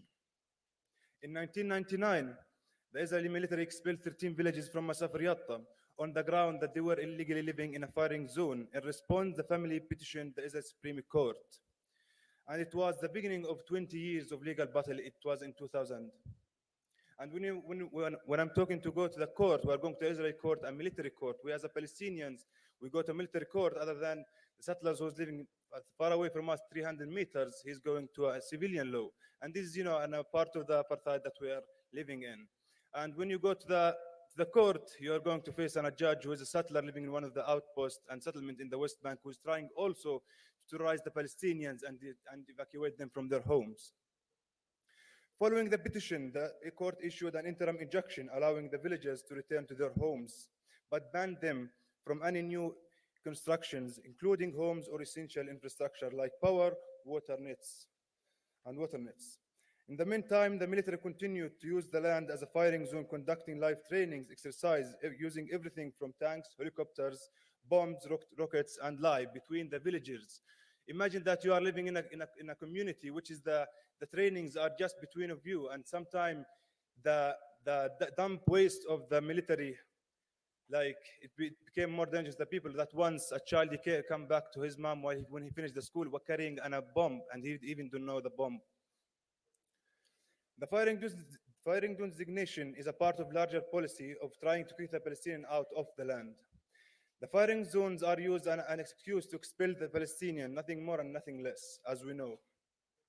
In May 22, the Israel Supreme Court gave the green light to the army to expel hundreds of Palestinian families in Masafir Yatta, putting the local communities at risk. Now, with the backing of the Supreme Court, the army have the power to evacuate an estimated 1,300 Palestinians from their home and completely demolish 8 villages. After the 7th of October, and we have witnessed in Masafir Yatta the worst atrocities, crimes committed by Israeli soldiers and settlers against my community. Settlers have been taking advantage of the war on Gaza, shooting with the intent to kill, as what happened with my cousin Zakaria Al-Adara. Burning homes, harassment, arrests, all these crimes led to some families to be evacuated from their homes.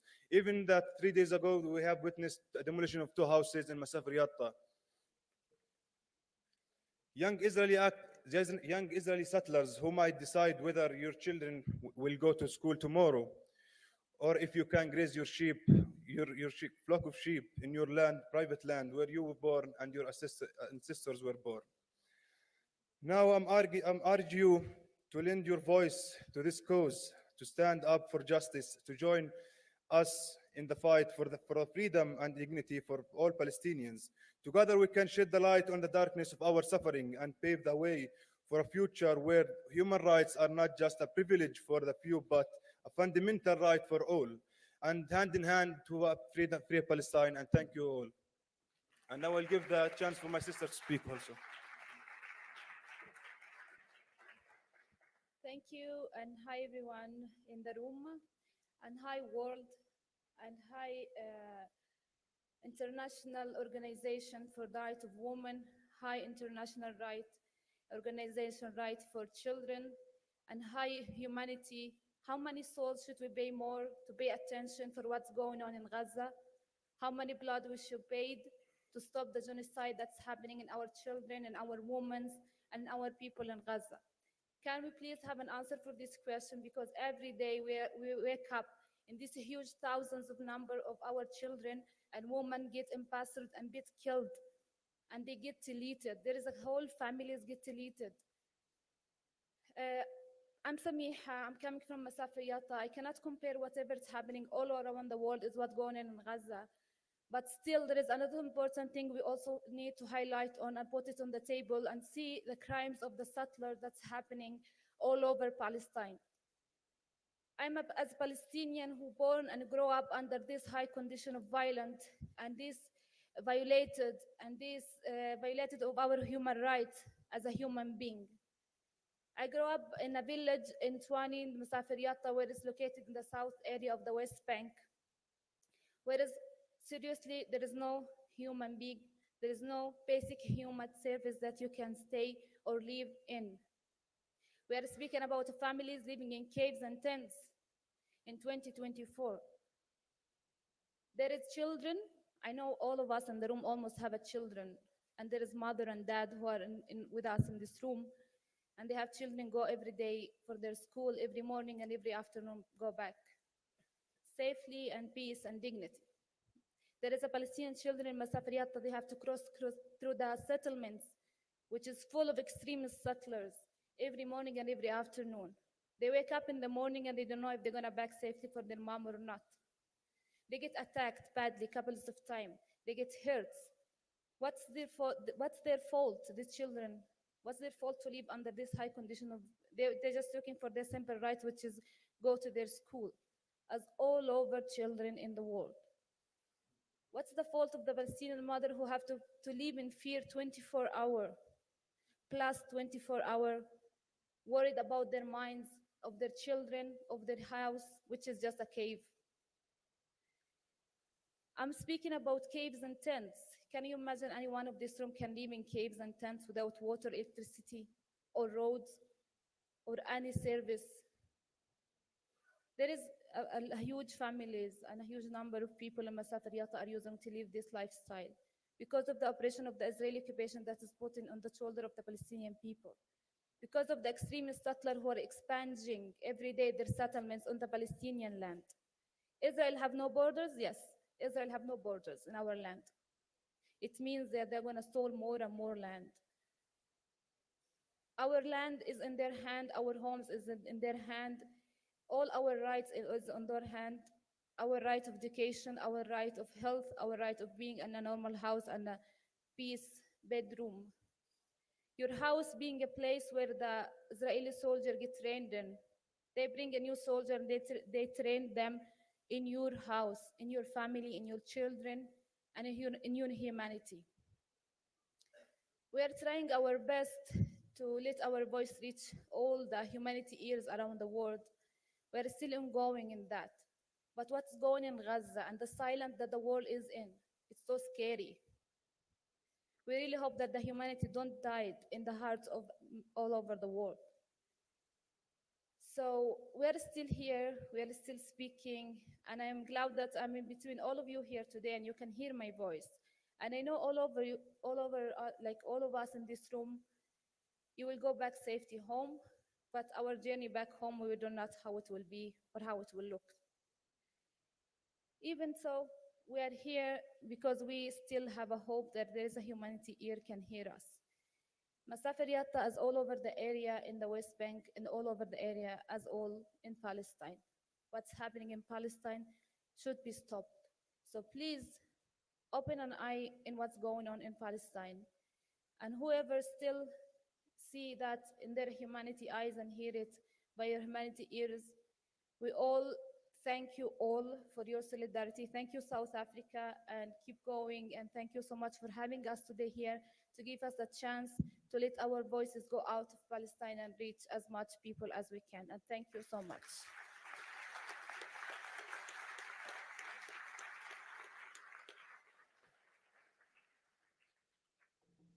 Thank you so much, both. Thank you for sharing your stories and reminding us of the risks that you took to get here and in going home. And can we hold that as we take another short silence?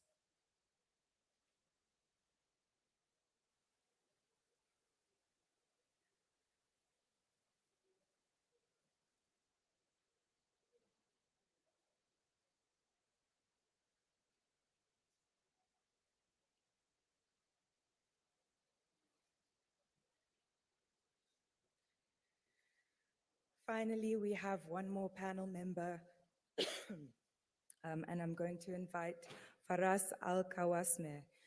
He is based in the West Bank and works with imprisoned Palestinians. Welcome. Thank you for being here.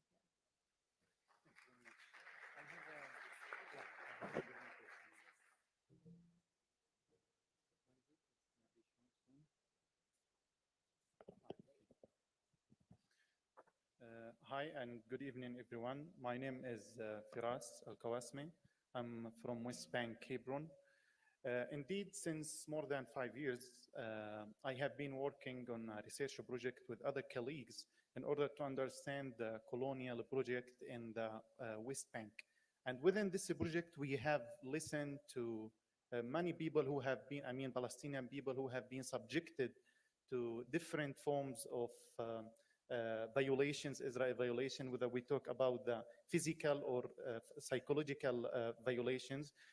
What I'm trying to do in my presentation, after hearing a lot of stories and after reading and interviewing a lot of people and hearing from them, what we have noticed is that people, and this is understandable, that tend to hear and listen to the personal stories. However, what I'm trying to do in this presentation is to tell you what are the main Israeli strategies that trying to implement on the Palestinian people in the West Bank in order to control the whole Palestinian and the whole Palestinian lands in the West Bank based on these interviews. So in other words, I'm going from the micro picture to the macro picture. First of all, as you all know, West Bank was occupied in 1967, and it represented 22% of the historical Palestine. And since that date until Oslo Accord, when it was signed between the PLO and Israel in 1993, the Palestinian in the West Bank has been subjected to the Israeli administrations. In 1993, when Oslo Accord was signed, which indeed did not give us a state, the PLO has recognized Israel as a state, but Israel did not recognize Palestinians as a state. They recognized PLO as a representative of Palestinians. Since then, one of the main important output of this accord was to divide West Bank into 3 areas. As it was known later, Area A, Area B, Area C. Area B represents the areas that Palestinian Authority should have authority, either a civilian or a military, or let's say security administration or control over this one. And it represents, as you can see here in the map, only 18% of the West Bank, not on the of the historical Palestine, it is of the West Bank. Then Area B represents almost 21% of the West Bank. And according to the Oslo Accord, Palestinian people should have a civilian or a civil administration over this area, while the Israelis have a security control over this area. And Area C, which represents the major part of the West Bank, that represents 60% of it, according to this accord, Israel has the right, either the security or the civil control over this area. So why I'm giving you this introduction? Again, after hearing from many people about the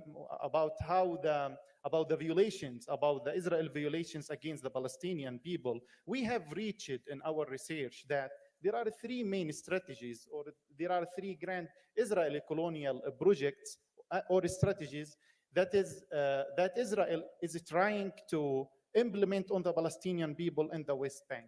And they can be categorized as follow. Number one is from the north. Israel currently control the Jordan Valley, what is called Jordan Valley, which represents 30% of the West Bank. And the Jordan Valley, allow me to stand up.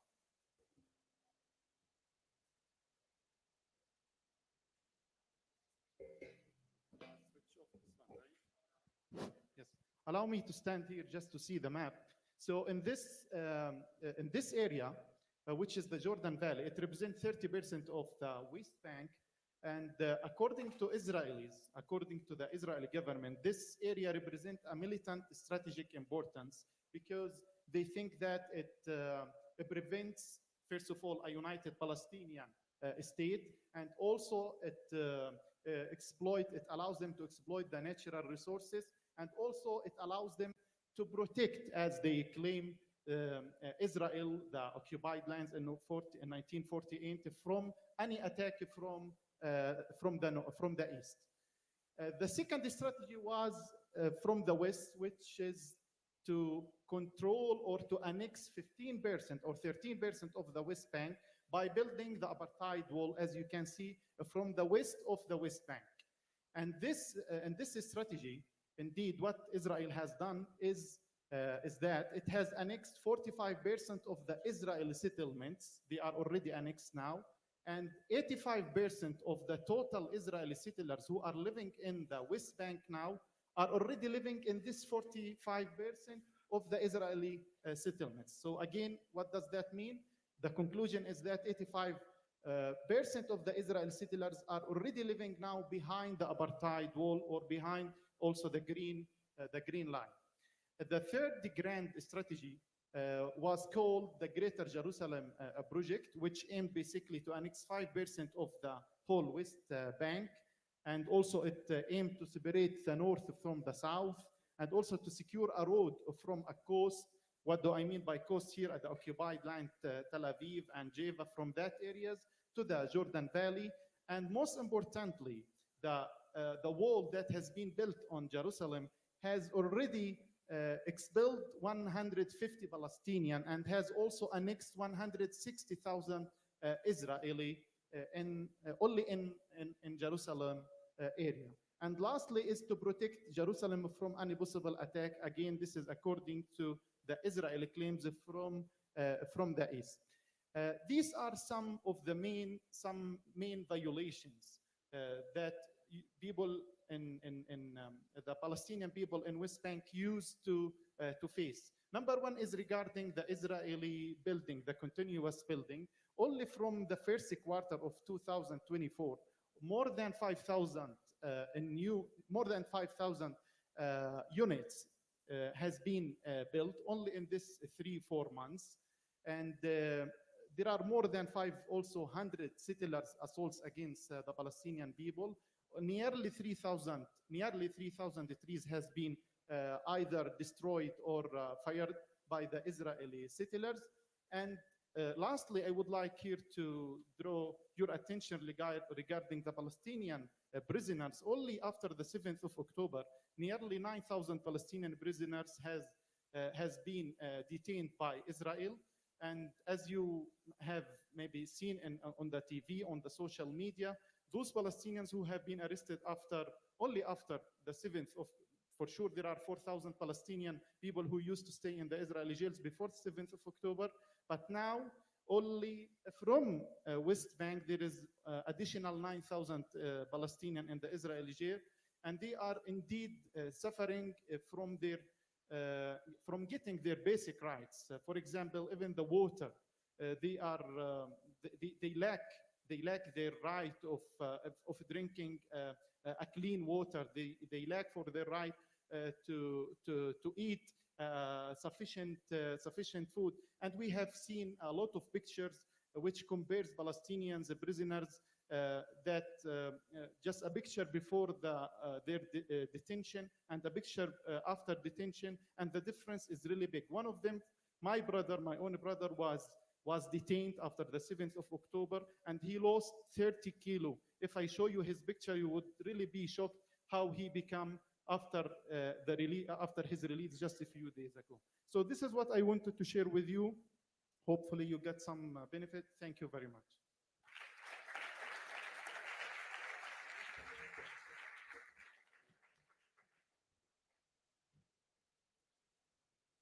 Thank you so much. Thank you. And once again, let's just hold a last moment of silence, and then we'll end with some collective liturgy.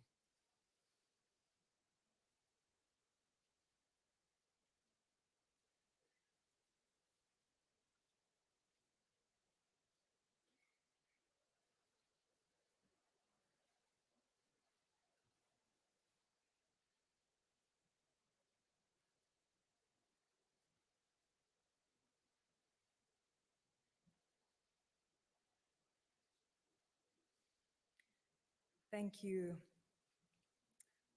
I invite everyone to join in with this as we just hold these stories and our Palestinian siblings in our hearts and in our spirits. And I invite people of all faiths and no faiths to join their hearts to mine as we do this together.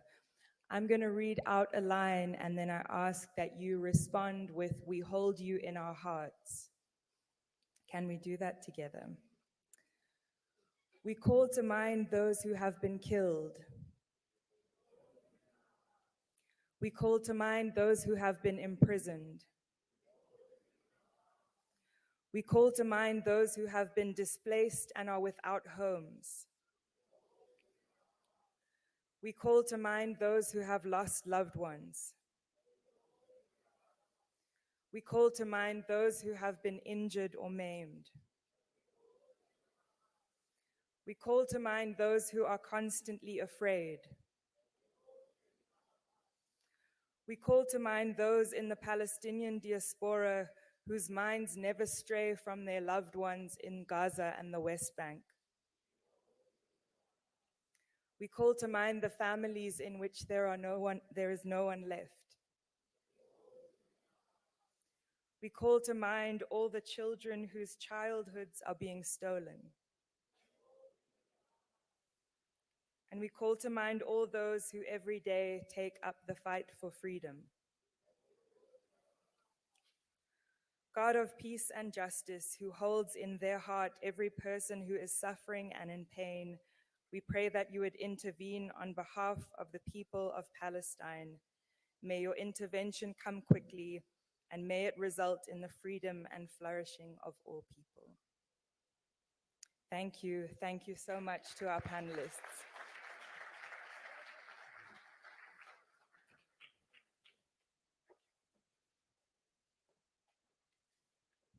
I have two announcements as the panelists and chairperson for the next session are coming up.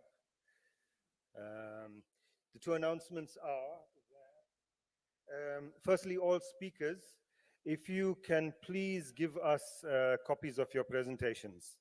You can email them to whoever contacted you, or you can give them if you have them in print.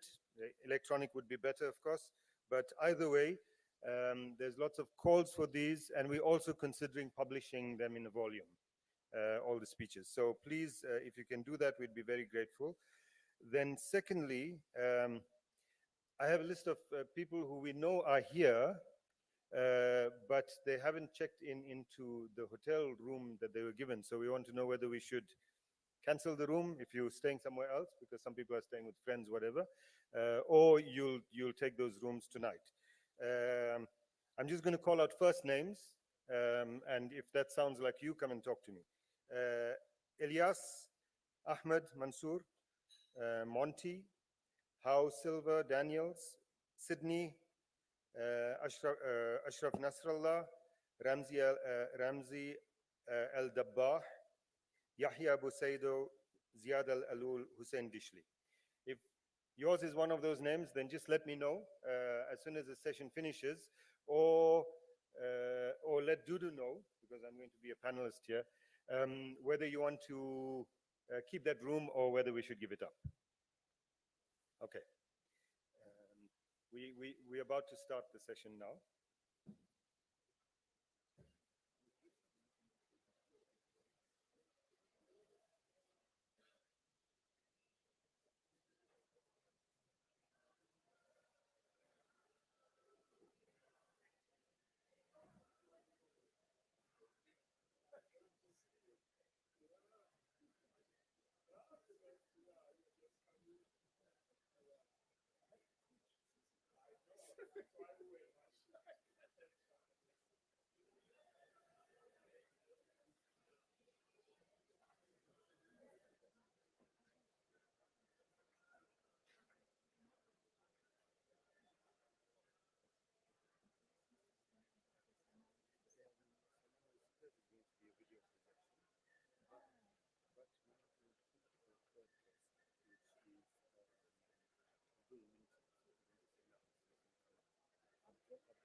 Good evening, everyone.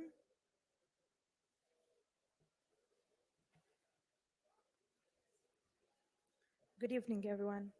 My name is Hind Shraide. I'm honored to be moderating this session entitled Global Solidarity Movement with the Palestinian Struggle for Liberation and Return and to Dismantle Settler Colonial Apartheid. Yet, amidst this genocide, a beacon of hope shines bright. We are witnessing popular marches around the world in solidarity with the Palestinians, student uprisings in universities globally, and the growing role of the BDS movement, causing tangible economic losses to supporters of Zionism. Additionally, the moral responsibility demonstrated by South Africans in heading to the International Court of Justice to hold Israel accountable for its crimes is commendable. South Africa is paying the price with their Palestinian comrades, shouting out loud, "Never again." We've witnessed it once, we won't let it happen again. Not only South Africans, but the brave voice of Jews against Zionism, crying out loud, "Not in our name." Not to mention the refusal of labor unions worldwide to load weapons at ports for Israel. Now, we hear new terminologies spreading around as educide, unchilding, and WCNSF, which is Wounded Child No Surviving Family, unfortunately. Since the genocide is still ongoing, it means that the actions we have taken so far need more to build on. We need to amplify our efforts together to make a shift in the narrative, to spread the Palestinian narrative of what is going on, as to put an end to Israel's impunity, put an end to the settler colonial apartheid. Today, we have the privilege of welcoming Prof. Stephen Friedman, Mr. Naeem Jine, Dr. Salman Abu Sitte, and Abdul Menti, founder of the Anti-Apartheid movement. After that, we'll be open to questions from the audience.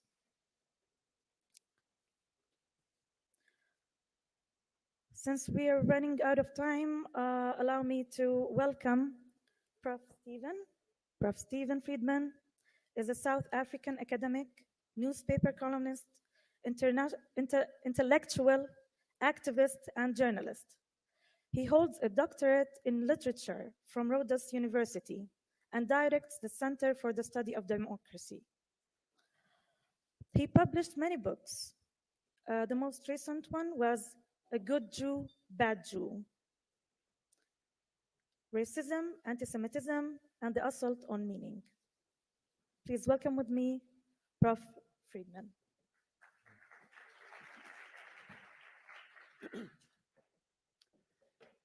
Yeah, thank you very much for the opportunity. And let me begin with an apology. One of my roles, which is not on the CV, is that I actually preach to a Jewish congregation, and the service is at 6 o'clock. So round about 5:15-ish, I'm going to disappear, not because I'm offended or because I don't want to be here, but because I'm needed to be somewhere else. So hopefully I will be able to engage with people, but despite that. So what I wanted to do in the time allotted to me is first of all, essentially where this is leading is that I think that the struggle against Israeli apartheid is entering a new phase. And I think we need to think strategically about what that phase, what opportunities it presents and how to respond to those opportunities. But to explain one aspect of the new environment in which I think we're operating, I just wanted to share, for those who are not familiar with it, the basic argument of the book, which I published, the book of mine, which was published a few months ago, which the moderator mentioned, Good Jew, Bad Jew, because I think that it makes some points which are relevant to thinking through some of the things which need to happen now. And I think the argument in the book which is most relevant to this discussion is that most of us are used to thinking about Zionism as an extreme form of Jewish identity. In other words, Zionism is the ideology of people who are so fanatical about being Jewish that they are prepared to destroy the lives of Palestinians in order to be Jewish. And what the book argues is that this is fundamentally wrong. That in fact the Zionists are not proud to be Jewish at all. They're deeply ashamed to be Jewish, and which is particularly relevant to our circumstances at the moment. When we are constantly told, as we are, that people who believe in justice for Palestinians are anti-Semitic, which means anti-Jewish racists, this is not only a lie, which I'm sure most everybody in the room would agree on, but in fact is a great irony, because the people leveling the allegations are far more anti-Semitic than we are. In fact, we are not anti-Semitic, and they're the ones who are anti-Semitic. And this is interesting because I point out in the book that this is part of a worldwide trend in which it's become very fashionable for racists to try to use non-racial language in order to demonize anti-racists. So for example, I mean, all this started in the US in the 1970s, in which white men would start going to court saying that they were victims of racism because they were unable to get into medical schools and black students had got places ahead of them, which of course from their perspective had to be racist because we all know that whites are inherently superior to black people, or that seems to be the view of white Americans at any rate. But the way in which it plays itself out here is that if you go back to the beginnings of the Zionist movement, the movement which led to the creation of the state which is now oppressing Palestinians, you see something very interesting. The first thing you see, which is very interesting, which I only started working on after I wrote the book, but is relevant to the argument, is that Jews live all over the world, and all over the world there are places in which Jewish people live. There is no recorded instance of any Zionist movement, of any Zionist enthusiasm anywhere where Jews live outside Europe. Okay, and then of course later in America. So in other words, you had large Jewish communities in Morocco, in Iraq, in Ethiopia, etc. No Zionist movement there, no Zionist sentiment there. And when you work out what Zionism was really about, you begin to understand why this was so. Because the early Zionists actually didn't like Jewish people very much at all. Theodor Herzl, who's very often credited with being the founder of modern Zionism, said, the real anti-Semites, people who hate Jews, are right. Jews are grubby, they're parasites, etc., etc. And said Herzl, the reason why is because they don't have a state. And if Jews had a state, they wouldn't be grubby, offensive, etc. And Herzl wasn't the only person to say this. A.D. Gordon, who was an Eastern European Zionist, said much the same thing. Sigmund Freud, who you've all probably heard of, who wasn't active in the Zionist movement, but was himself a Zionist, had the same view, etc. So what Zionism is based on is essentially that 2,500 years of Jewish life was a waste of time because Jews didn't have a state. And all the ways in which Jewish people expressed themselves during that period, very often in a religious way, but not necessarily in a religious way. There was the example of the Yiddish Bund in the workers' movement in what became the Soviet Union, which was a specifically Jewish affiliate of the Russian Social Democratic Party. You had the cultural Jewish expression, which was not related to religion. So there were all sorts of ways of being Jewish. And the Zionists came along and said, it's all wrong. You shouldn't be any of those things. What you should be is the citizen of this fine state, which we are going to create on other people's land. So if they didn't much like the idea of being Jewish, what was the state all about? And it's quite clear that what the state was all about was not being really Jewish and proud of it. What the state was actually about was becoming white Europeans. And that's why there was no Zionist movement outside Europe, because the real desire of Zionists was not to free themselves from oppression. The desire of Zionists was to be white Europeans. The most important event, one of the most important events which really triggered Zionist enthusiasm was an event in France called the Dreyfus Trial. And the Dreyfus Trial was a trial in which a Jewish man who'd become a captain in the French army was wrongly accused of treason and sent to Devil's Island, etc. And then there was a campaign and it was discovered that he hadn't committed the treason and he was reinstated. And many of the Zionists said, well, if Dreyfus is treated badly, that's why Jews need a state. And that was very significant because what was Dreyfus all about? Dreyfus became a white European. He was in the French army. And what did the French army do at that stage? It colonized black people. It colonized Muslim people. It colonized Arab people.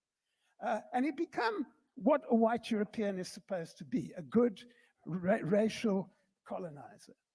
And the theory was, well, if you can't, if you play by all the rules and you can't be a good white European here, well, maybe we need to be white Europeans somewhere else. And that is the founding idea behind the state.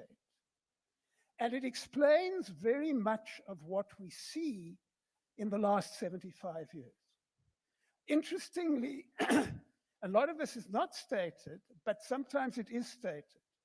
Just after World War II, Konrad Adenauer, who was the first post-Nazi chancellor of Germany, told David Ben-Gurion, who was the prime minister of the Israeli state, something to the effect of, I can get the exact quote, of, we will look after you because you are the West's representatives in the Middle East. You are looking after our interests there and we will look after you in return. So in other words, this entire edifice, which is supposed to be about Jewish nationalism, is actually not about Jewish nationalism at all. It is about a desire to be white Europeans. And one of the myths, incidentally, which I devote a chapter to in the book, is the idea that Jewish people can only be safe in a racist state. And if you look at Jewish history, you find out that that's not true. You find out, first of all, that there were times in history where Jewish people were able to govern themselves despite the fact that they didn't have a state. And you find out something very interesting, which will be familiar to anybody who follows politics at the moment, which is that going back to ancient history, no Jewish state was able to operate unless it was the client of a much more powerful state. So in other words, if there was no Babylon at one stage, if there was no Assyria at one stage, there wouldn't have been a Jewish state. And today, of course, we know which state it is, which plays the role that the Babylonians and the Assyrians do. Which, of course, makes nonsense of the idea that it's about Jewish safety, because if the Americans change their mind, then that's the end of the party.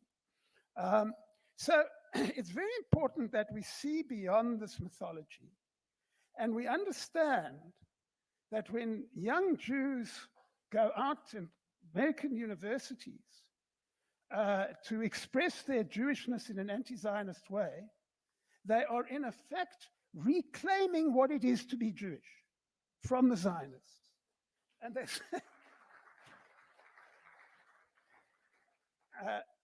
I heard on Al Jazeera the other day a most wonderful young man, and really expressed it very well. A young Jewish man who kept on saying, I'm here because I'm Jewish, because these people have stolen my belief system, they've stolen my religion, and I want it back. And that is a reality which I think is going to become more and more obvious. So besides the obvious point that none of us have to apologize for an anti-Semitism which we don't actually share, it's about time that they were put on the spot and asked to explain why they have done what they have done to Jewish tradition and to Jewish belief system. Now, why is this important going forward? I read something a couple of weeks after October the 7th, in which I argued that what we were witnessing was what I call the Israeli state's sharpful. What do I mean by this? If you're not South African and you don't know the history, in 1960, armed police, apartheid police, fired on demonstrators, unarmed demonstrators at a place called Sharpeville to the south of Johannesburg, and murdered 69 people. And Sharpeville became an absolutely crucial event because up until Sharpeville, yes, there had been people aware that black South Africans were oppressed. Yes, there were people who were aware that there was a beginning of an anti-apartheid movement. One of whose representatives is sitting with me on the platform. But it was really only after Sharpeville that the cause, the anti-apartheid cause, the campaign, the international campaign against racism in South Africa really took off. And it's important to stress here, if we want to know where we are on this, that in the period after Sharpeville did not change one iota the way in which Western governments saw apartheid, okay? Within a year of Sharpeville, the British government had agreed to South Africa becoming a republic, despite the fact that the vote to choose a republic was for whites only, and it was quite obvious that the state which was becoming a republic would be an apartheid state which would oppress black people. So the leaders of the Western countries had no problem with supporting a state which had committed what happened at Sharpeville. But people of goodwill all over the world were horrified, and people started mobilizing against apartheid. And over the next couple of decades, began to put the kind of pressure on the Israelis, on the South African state, and on the Western states, which led, with other factors, of course, to the fact that apartheid was finally defeated. And I think that we are entering that sort of phase now, because what we're beginning to discover is, and it's not only the student protests, it's during the period in which people were mobilizing around the world against apartheid, it was simply understood that decent people would have nothing to do with South African goods, would have nothing to do with, so in other words, that decent people would isolate apartheid South Africa. And I think we are entering the phase now in which, because of the genocide in Gaza, it will be increasingly assumed that decent people isolate the Israeli state, and that if you have anything to do with the Israeli state, you are not a decent person. And that means that we really have to start talking about the kind of tactical maneuvers which need to be undertaken in order to make that reach its full potential. One point which I will simply make, and I only heard a bit of the last session, but I think it very clearly came through in the last session, is I think there's a very important need to, and I've been on about this for years, to humanize the Palestinian condition. I think up until October the 7th, very often, very well-meaning and good people in the solidarity movement tended to talk in terms of abstracts. We need to talk very concretely about how Palestinian lives are being destroyed by Israeli state racism, and not only in this appalling genocide in Gaza. In every single day, that to be Palestinian is to be subjected to a form of racist control, which is unacceptable to decent human beings.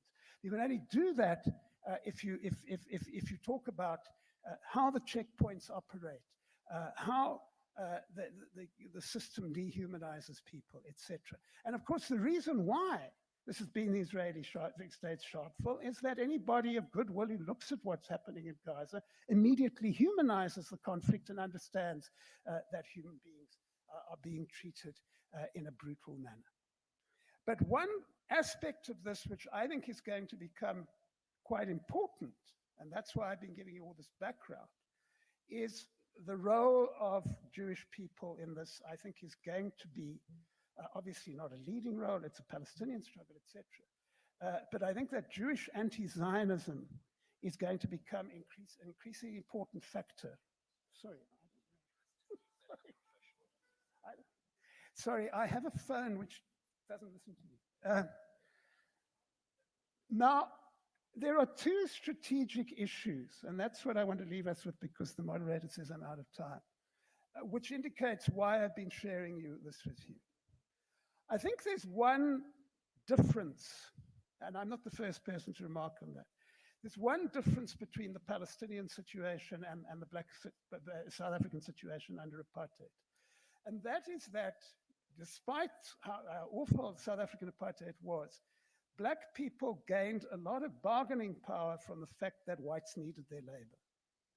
And that is not it's a bit of a myth that the Israeli state doesn't need Palestinian labor at all, but it certainly doesn't need it to the extent that white South Africa. And that's quite profound because it means that your opportunities for resistance and for effective resistance are reduced. They're obviously not eliminated. And what I think this is going to mean strategically in this place is that the international dimension is going to be more important than it was in the South African case. And what you have in that international situation is something very interesting.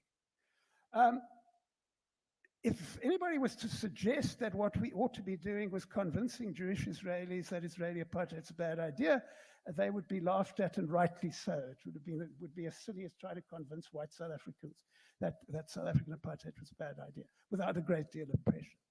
But the situation of Jews in other countries is entirely different. One of the key sources which the Israeli state tries to mobilize politically is Jewish people around the world whose lives would not be changed one iota if the Israeli state ceased to exist tomorrow morning. And that is a tremendous strategic possibility. So I think that while I wouldn't bother particularly in trying to change opinions within the Israeli state, I think that engaging with Jews of goodwill and trying to create over the next few years a situation in which the Israeli state will simply be unable to say that it has the kind of support among Jewish people that it claims will be an important part of this. Thank you very much for listening.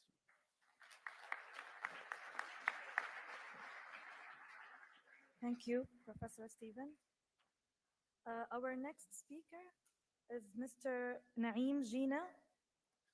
He's the former executive director of the Afro-Middle East Center, and he's currently a researcher at the Mapungubwe Institute. So please welcome with me, Mr. Naim. You have 15 minutes.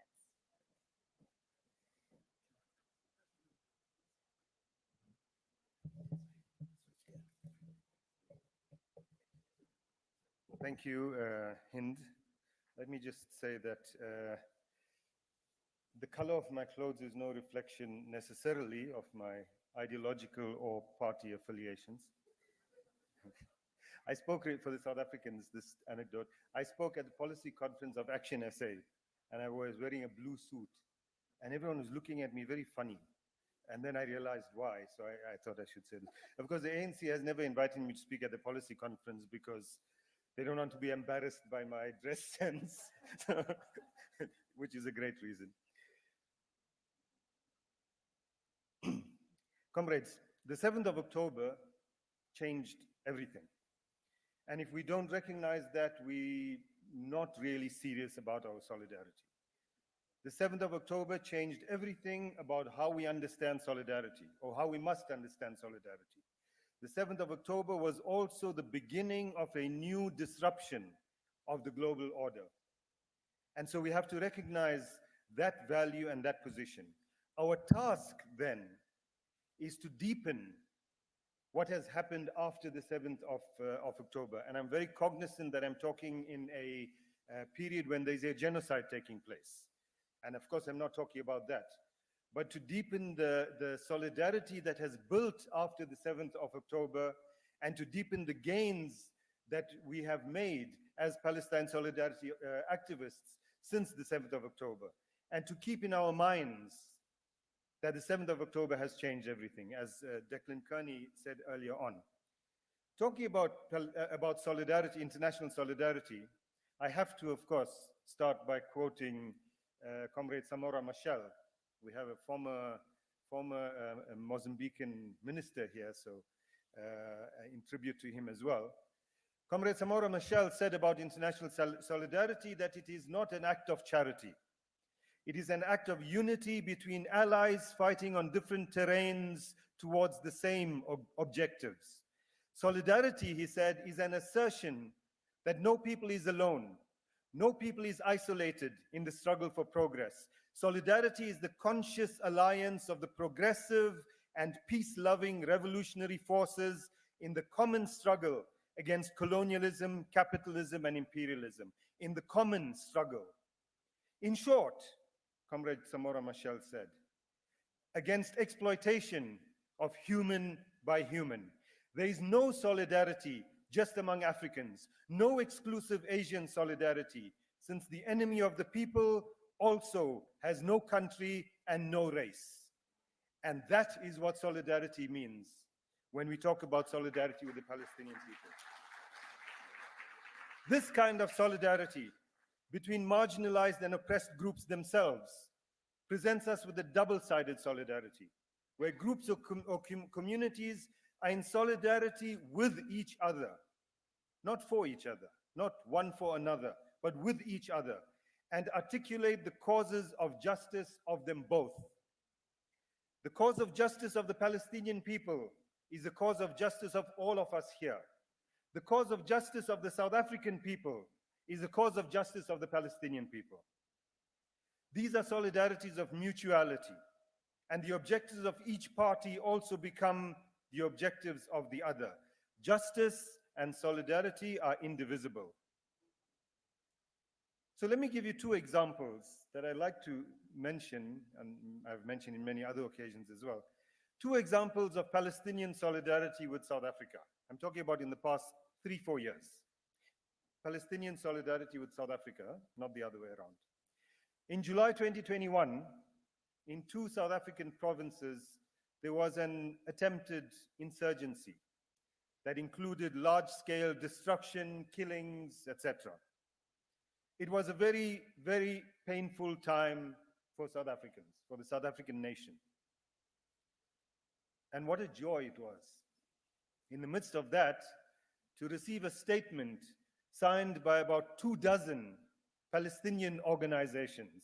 And one of the people who was behind that statement is here. She's going to be one of the speakers tomorrow from AROC in the United States. About 24 Palestinian organizations who sent us a letter of solidarity saying that they stand with us at this difficult time. They understand how we feel. That when a fraternal nation is in pain, that other nations feel that pain too. And so here we were, a free South Africa, receiving solidarity from Palestinians. The second example I want to give is that of Clover. Now, there's a bit of an Israeli connection here. Clover, a kind of iconic South African dairy brand, was taken over a couple of years ago by a consortium led by an Israeli company. So, of course, for the Palestine Solidarity Movement in South Africa, this was an issue. But perhaps more importantly, it was a great issue for the workers of Clover, who faced retrenchments, closures of their plants, etc.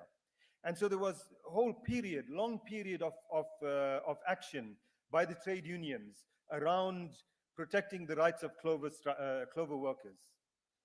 And who did they get video messages of support from? Palestinian trade unions, Palestinian farmers unions, to say to Clover workers, we stand with you. Because capitalism is the enemy of us all. Because colonialism is the enemy of us all. And because we don't expect that because our colonialism might seem to be a little worse, that we must receive from you and we don't give back. And that was the message that those Palestinian farmers were sending to South African workers. Solidarity works in both directions because our cause is one cause. We are not one people in solidarity with someone else's cause. It is the same cause. The core of solidarity networks for the Palestinian people should be networks of oppressed peoples. That is, it should be an example primarily of the solidarity of marginalized peoples with each other. Taking this approach, South-South solidarity is therefore at the heart of Palestinian solidarity. This might sound trite, but I don't believe it is. Because there are too many instances, and I speak here to the Palestinians in the room, where certain sections of Palestinian leadership, organizations, whatever, have preferred to focus on Europe rather than on Africa. And you know what the result is? Israel is an observer state now in the African Union.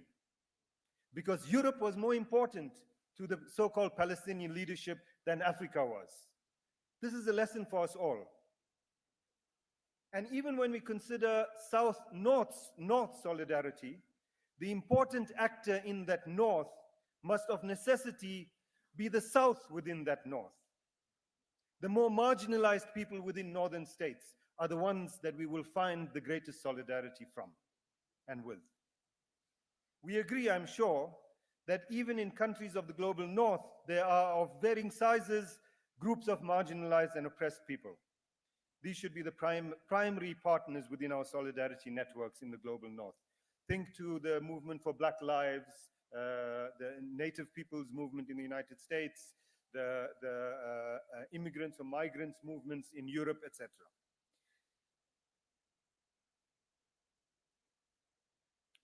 Now, a few cautions.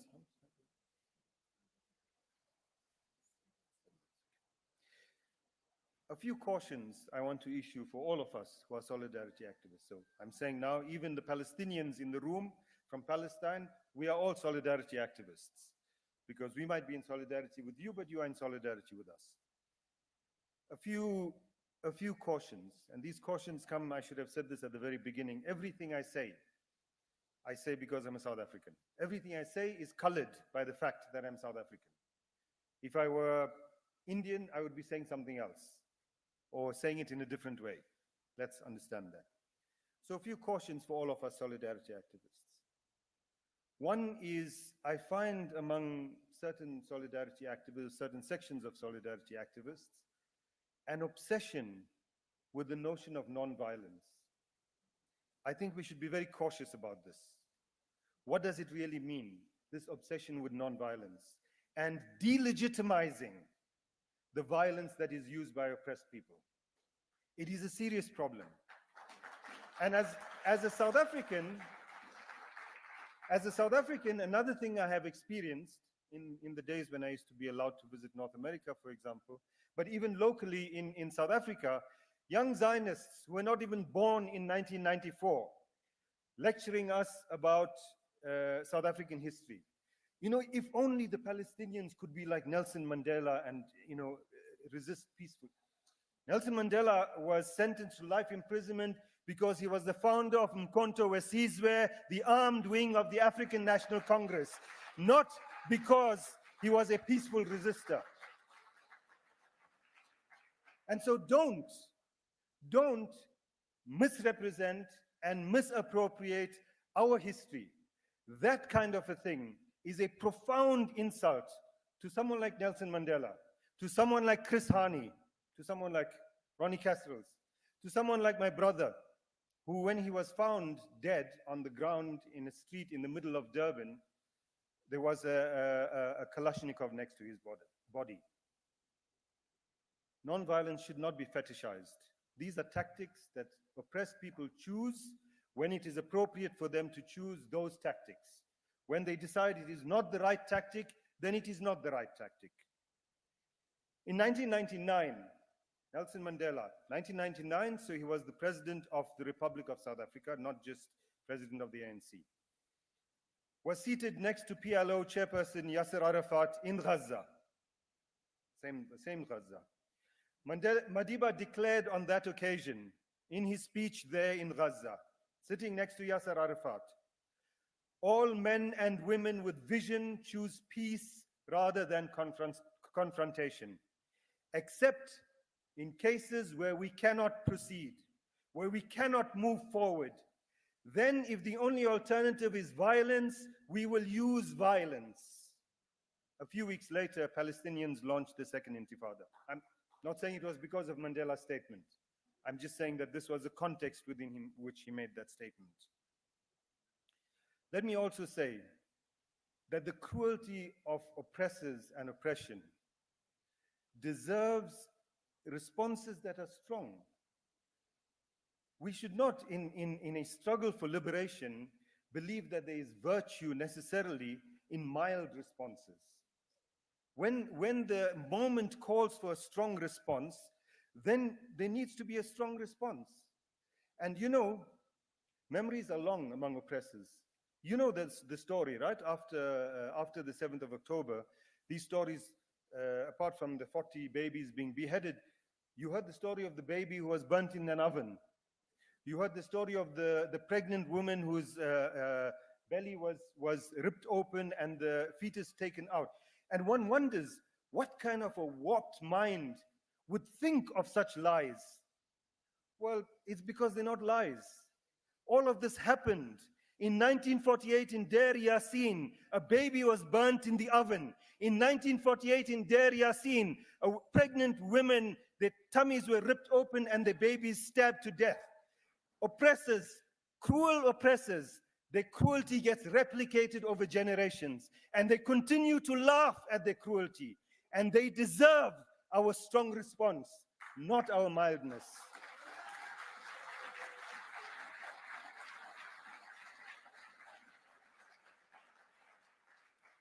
Another, and I'm coming to an end because Hind is harassing me from the back. Another caution I want to issue for solidarity activists is, comrades, we are in this for the long term or we're not in it at all. There's always a temptation to succumb to short-termism, claiming victories where they don't exist, focusing on immediate campaigns and tactical wins rather than on the longer-term objectives and strategic gains. Let's be careful. And I think in this conference, this should be an important note for us. We're not talking about winning this war tomorrow, this war in a bigger sense. We're talking about putting our shoulders to the wheel so that we might move forward and ultimately win a liberation that is true liberation for the people of Palestine and for the people of the world.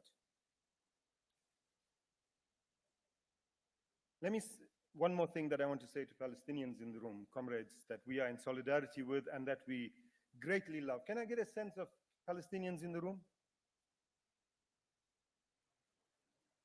Comrades, I want to just say,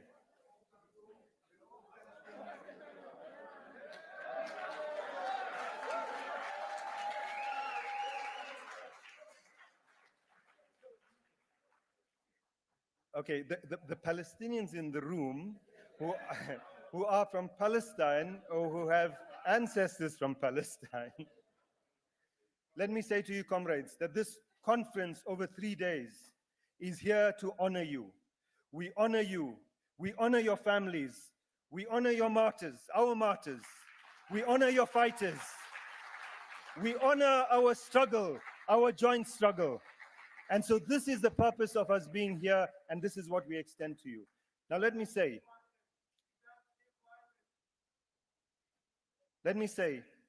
that as a solidarity activist, I agree that people determine their own struggles.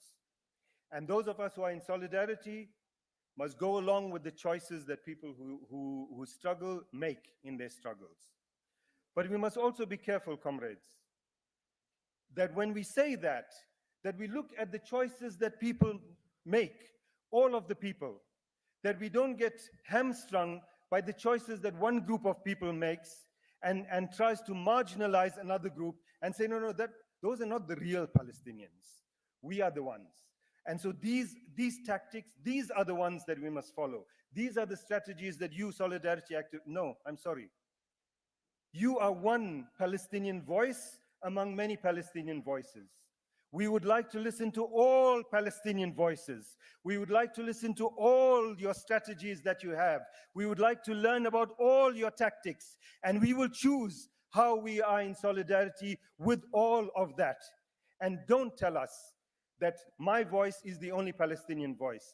Now, Comrade Ronnie will remember at a UN conference I was accused by a Palestinian Authority minister of being more Palestinian than the Palestinians. It's not my attempt to do that. And my response to that minister was, I am a South African. I have a wonderful history of struggle as a South African. I don't want to be anything else. I have no desire to be anything else. So that's not the problem.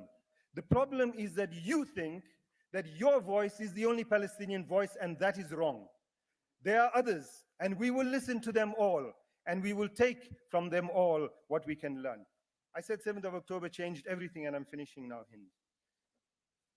Everything in terms of solidarity, everything in terms of struggle, everything in terms of the global order. The South African case at the ICJ, the seeking of advisory opinion on the occupation, all of these things are not just cases in court. These are direct challenges, and someone spoke about this morning, direct challenges to the global order. This notion of international law was crafted for people of the North.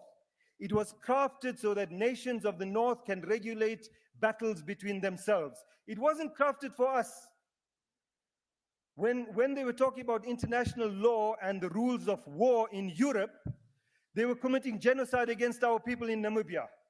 Because the people in Namibia were not, these things didn't apply to them. International law, rules of war didn't apply to them. They were just savages. We were all savages. South Africa said in December, sorry, you want to talk about international law? We will use it too. It applies to us too. And so the 7th of October is redefining what the global order means. What is this thing, rules-based order? We will decide what a rules-based order means. And it must mean something that benefits those nations, those peoples that are the most marginalized. And let me end on this note, that among those who we see as in the enemy camp are those people, those nations that collaborate with the colonizers and with the apartheid state of Israel. And though, no matter what color they might be, global South, global North, doesn't matter. Arab, African, doesn't matter. We know who they are on the African continent. We know who they are in the Arab world. They are not our friends. The people might be our friends. The governments are not our friends. As long as they have normal relations, as they say, with an apartheid state, they are part of the enemy and they are also our target. Thank you, comrades.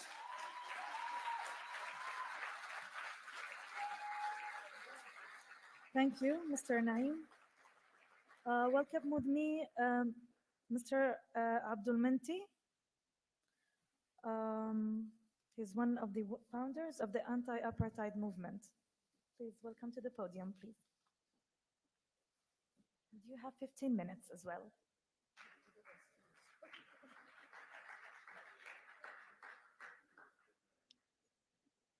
Reverend Chikani and the steering committee, thank you for organizing this very important conference.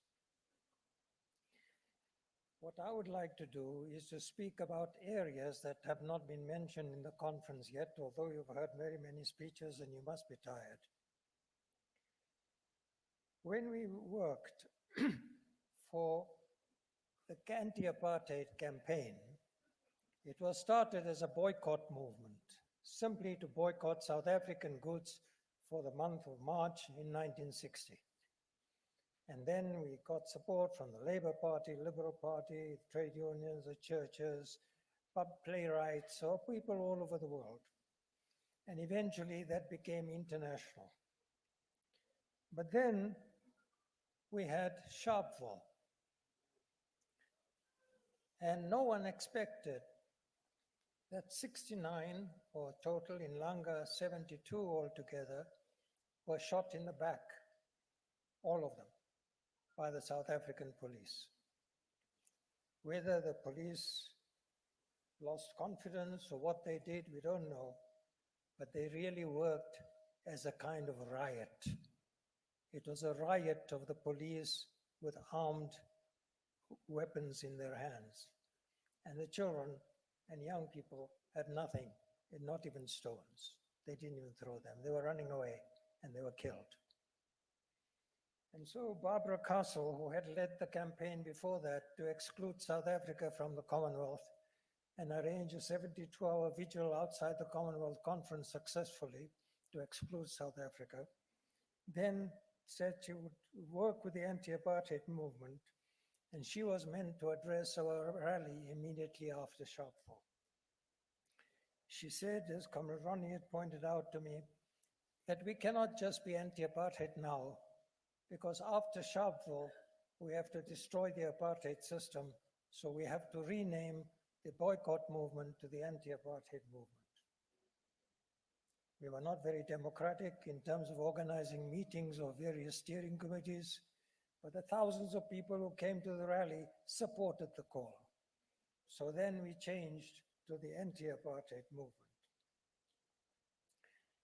Now, what is important to remember historically, because this gives us an idea as how to work in the future, is that there were systematic campaigns of genocide carried out by Israel in various means from 1948. That the objective from 1948 was the same. And at that time, the National Party in South Africa won political power, and it had been anti-Jewish, as many of them were admirers of Hitler at the time. So they were advised, the South Africans, by the Western governments, you should cooperate with Israel. So, with the two chosen people of the world, because they are the only two people in the world who claim that they are chosen by God. Afrikaners to rule over Africa, and the Israelis to rule wherever they are. And so they were advised to work closely. And they began to cooperate rather than be enemies. And in their cooperation, they developed many similarities. Both of them were faced with large numbers of people who were against them because Israel saw the whole of the Middle East against them. And the apartheid regime saw the whole of Africa against it. So they began to cooperate on weapons production, on nuclear capacity, on chemical capacity, and so on. At that time, although I was honorary secretary of the anti-apartheid movement, I was also doing research at the Richardson Institute of conflict research in London. And we found through all this hundreds of visits by Israeli scientists to South Africa and South African scientists to Israel. And then we found they had been working on military and nuclear projects. And we started in our own way because of Sharpeville and what was going on in the region. The frontline states were being attacked by South Africa indiscriminately, that we should work for United Nations arms embargo against South Africa. We didn't get a mandatory arms embargo as we wanted, but we came close to the arms embargo in 1977. And that was imposed by the Security Council. But to monitor the embargo, the Thatcher and Reagan governments refused to give authority to the United Nations. And so at an international conference organized by Nigeria, the Prime Minister of Norway, whom I knew for some time and managed to get to attend the conference as the only Western Prime Minister, he said that if I went and supported the world campaign against military and nuclear collaboration with South Africa, then Norway would finance it. And so I thought I had to leave the anti-apartheid movement, but when I came to London, the senior people in the movement decided, no, I couldn't leave. So I had to do both the anti-apartheid movement and the world campaign against military and nuclear collaboration with South Africa, which was based in Norway. South Africans tried, they sent some people via Sweden to Norway for an armed operation against a private residence and a military office, which was meant to be my office. But they did not succeed, and we continued with our work. At that time, we found, and I wrote many papers for the United Nations, that South Africa was at that time the largest uranium deposit country. But it had also begun a secret enrichment program that we monitored as closely as we could. And when the South African apartheid regime announced that it was giving up 6 nuclear weapons at the end of its period, and that it had developed 6 weapons, we found that our own research showed that it has used far more enriched uranium than for the 6 weapons. So the question arose, where did the other weapons go to? And that is still a question mark. We put that to the Truth and Reconciliation Committee, but nobody followed it up. We believe that Israel was supplied with some of the nuclear weapons at the time. Israel also began, and it's not a recent development, immediately after 48, to depend on South African mercenaries for their armed forces. Why? Because the South African mercenaries were the most brutal and vicious in the world.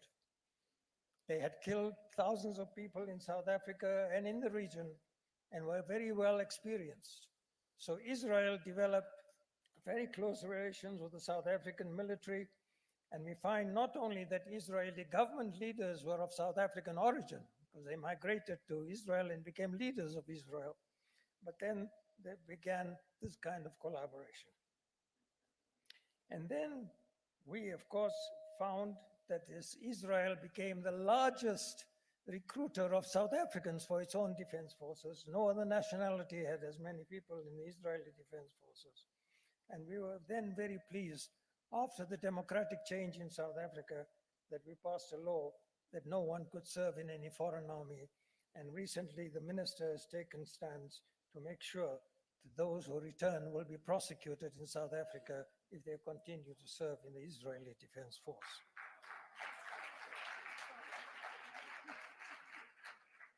Colleagues, we've heard a lot of speeches about what kind of work we can do, more or less like the anti-apartheid movement, and develop it to new levels. I have some serious concerns about that approach, because we do not have 35 years to change the situation in Israel. And therefore, we would like to see that the crimes of apartheid in Israel and the other crimes that they have committed, which the Palestinian people are fighting, we must support that. There's no question about our support for them. But having said that, there are 2 profound issues that were mentioned earlier today that we need to pay attention to.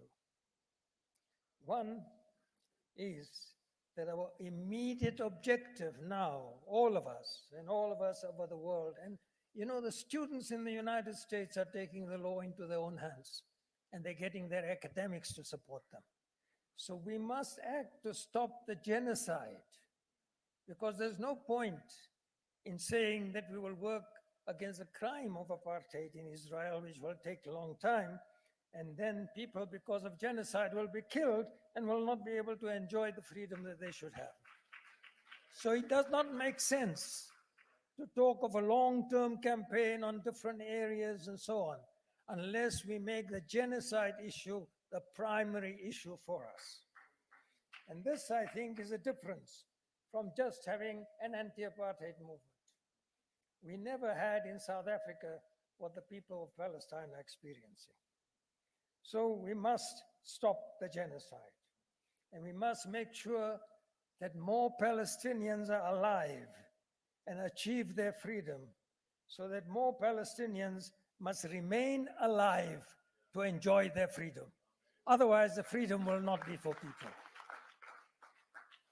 So, of course, the Nakba started a long time ago.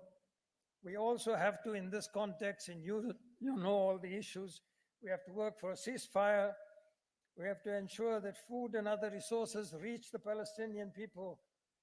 Where in your world have you seen babies and children deprived of food and water, electricity, and medicine?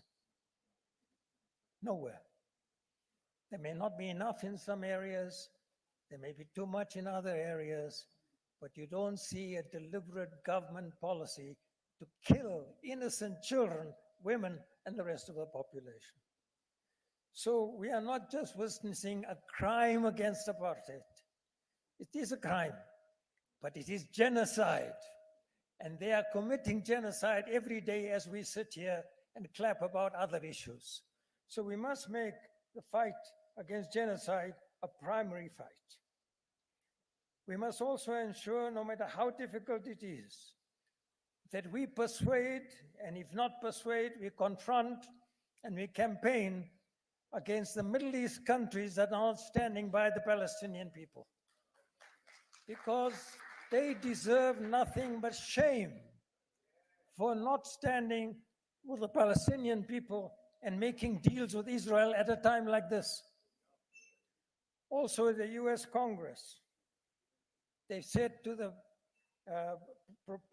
prosecutor of the International Criminal Court that if he takes action against Netanyahu, then he will be prohibited from visiting the United States and his assistants. What is happening to international law? International law is disrespected and abused without any consequences at all. And we have to make sure that we stand by the International Criminal Court and the International Court of Justice. Friends, if you look objectively today, then Israel today stands as the greatest threat to world peace. The smallest miscalculation in that region can result in a disaster in that region, which will put us all in great danger. So there should be no hesitation in us saying to the United Nations Security Council, major nuclear threat to the world peace, and we have to take action against that through a Security Council resolution.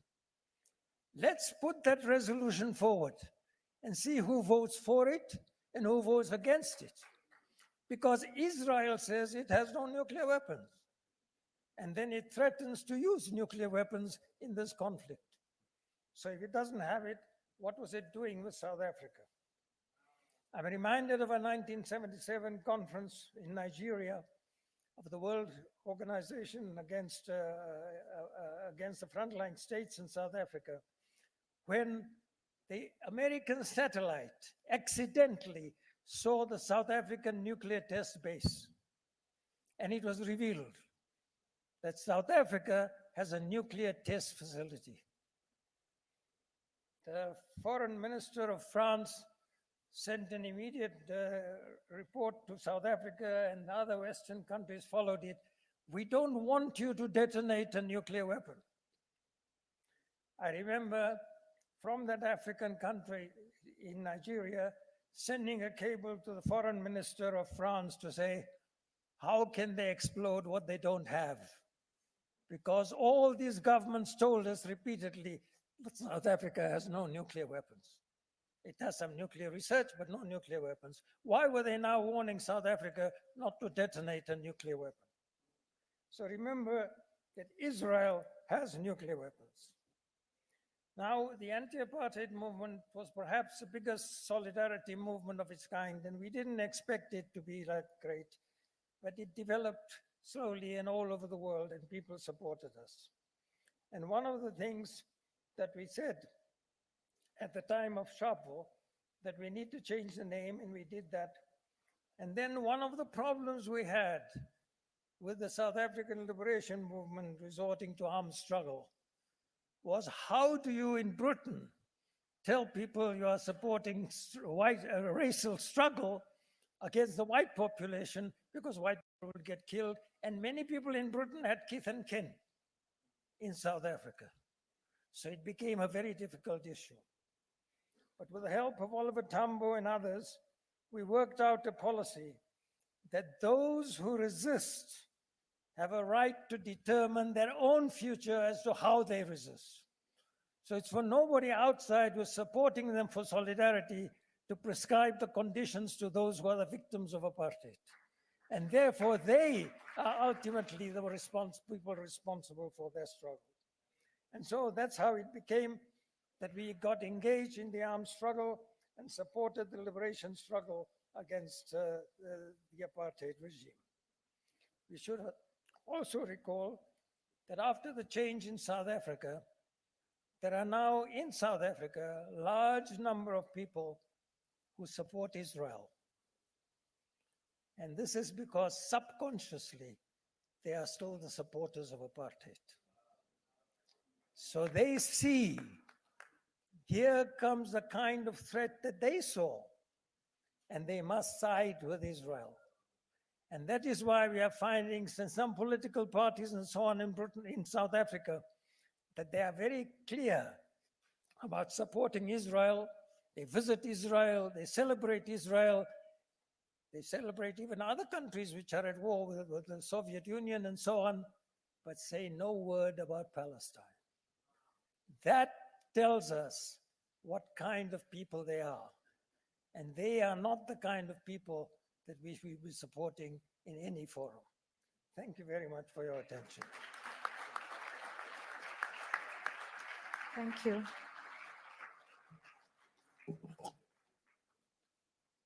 We apologize on behalf of Dr. Salman Abu Sitte. He's not with us today, but he videotaped a speech that unfortunately seems to have some technical problems. So we apologize for that. We're now open to questions, noting that Professor Stephen, he has to leave us shortly in 10 minutes. In 10 minutes. So, questions, I'm going to give numbers. 1, over there, 2, 3, and 4. This is the first round, let's say. Go ahead, please. Stand up and your name, please.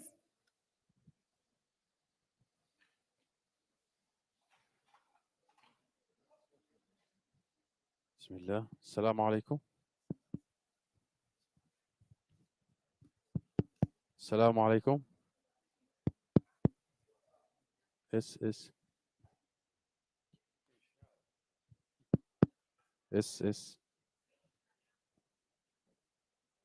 it's on.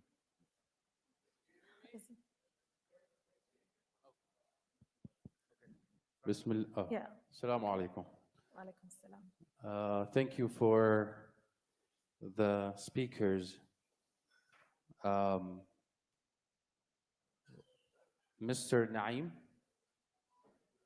you talked about that when some Palestinians talk about our cause, they would sound exclusive to the cause. And you mentioned that we have to listen to all Palestinian voices. So my name is Ahmed Mansour, and I left Gaza in 2015 because of the failure of our leadership and the divisions here and there. And I went to the US to unlearn what our leadership have done since 2006. So if you can speak more about moving forward, if a genocide is not uniting the Palestinian leadership, and for us, the millenniums, we started having the conversation across exile from the US, Europe, Australia, the global South about shall we emerge in a way that we take or assume the role of leadership and then force the old leadership who are following in old styles to come to the table? Because it seems that if in these disparate times, if they're not really coming together, I don't know what will bring them together. Thank you.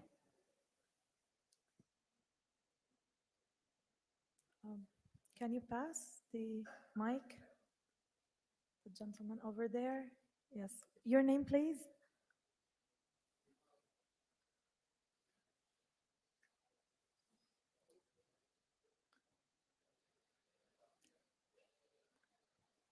Hello. Hello. Yeah, it's Hi. Rihad Desai, Johannesburg, Kensington, Palestine Yeah. Solidarity Group. Rihad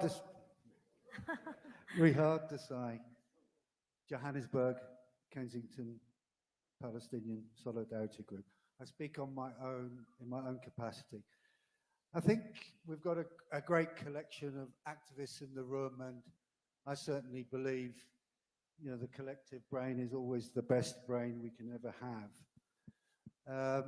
But I do think we need to start getting very focused on some of the questions. You know, we need to produce a declaration, yes, but also we're faced after months of massive protests around the world involving millions of people, with a student movement which in many ways is the hard wedge of our movement at present. We are moving into a phase of civil disobedience, direct action, where the very questions, legitimacy around protest, what type of protest, and so on, is admissible. We've had that at our own universities just a few years ago. And we need to engage and engage thoroughly. We also need, because I think, you know, while we've had, let's say, token action, where we protest every couple of weeks and we go out, now we're moving into away from the demonstrative action, where millions are onto the street, into a fighting action. And this presents a moment. It may only last a few more weeks. It may last a few more months. And that means we've got to start asking some very serious questions of our own government, of our own state, of our own MPs, and what are they prepared to do in this situation? Because what turned the tables in many ways for the anti-apartheid movement was when the Black Caucus of the Democratic Party in America, the official opposition at the time, started turning out on the streets and courting their own arrests. That's what we need to be pushing for now, because the tide is turning and possibly may be a very big moment ahead of us. And that's where I'd like to see the focus of the discussion over the next few days. How do we begin to get your hand away from me? Thank you. Thank you. One more question. Okay, and See another hand? here, excuse me, here. Yeah. Go ahead, please. Your name?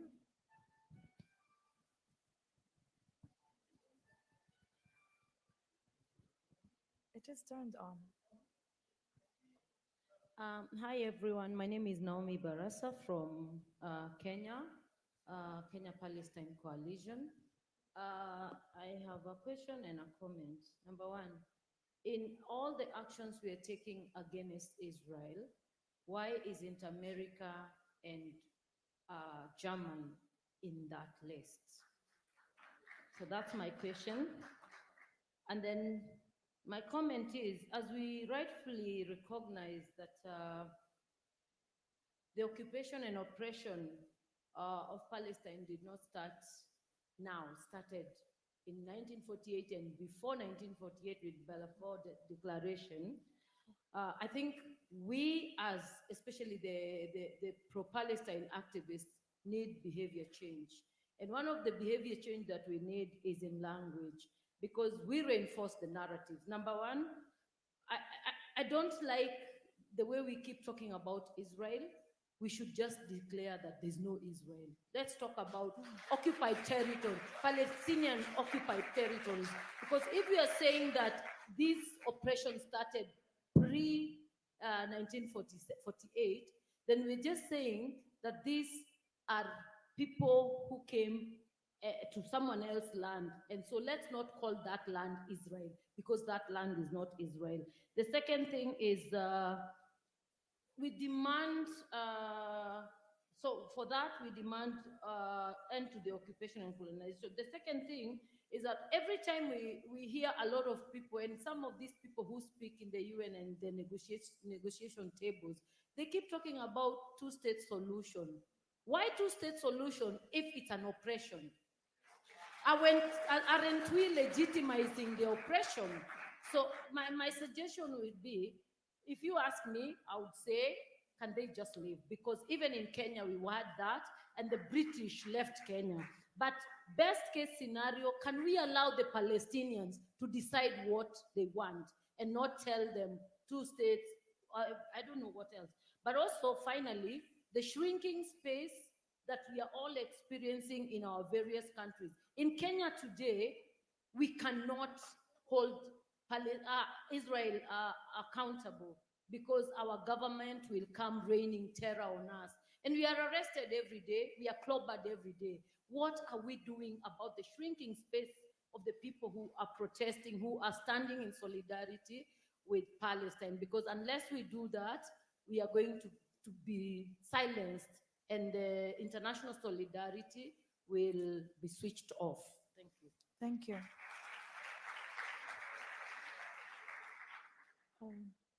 The fourth participant, okay, disappeared. Over there in the back, please. Yes, you.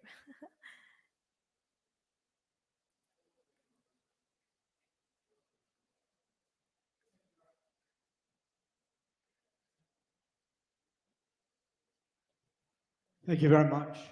I'm Glyn Secker from the UK, Jews for Justice for Palestinians.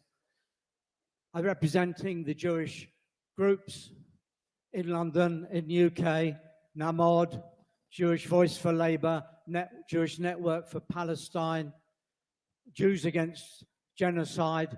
There are 8 groups of us at the head of the national demonstrations.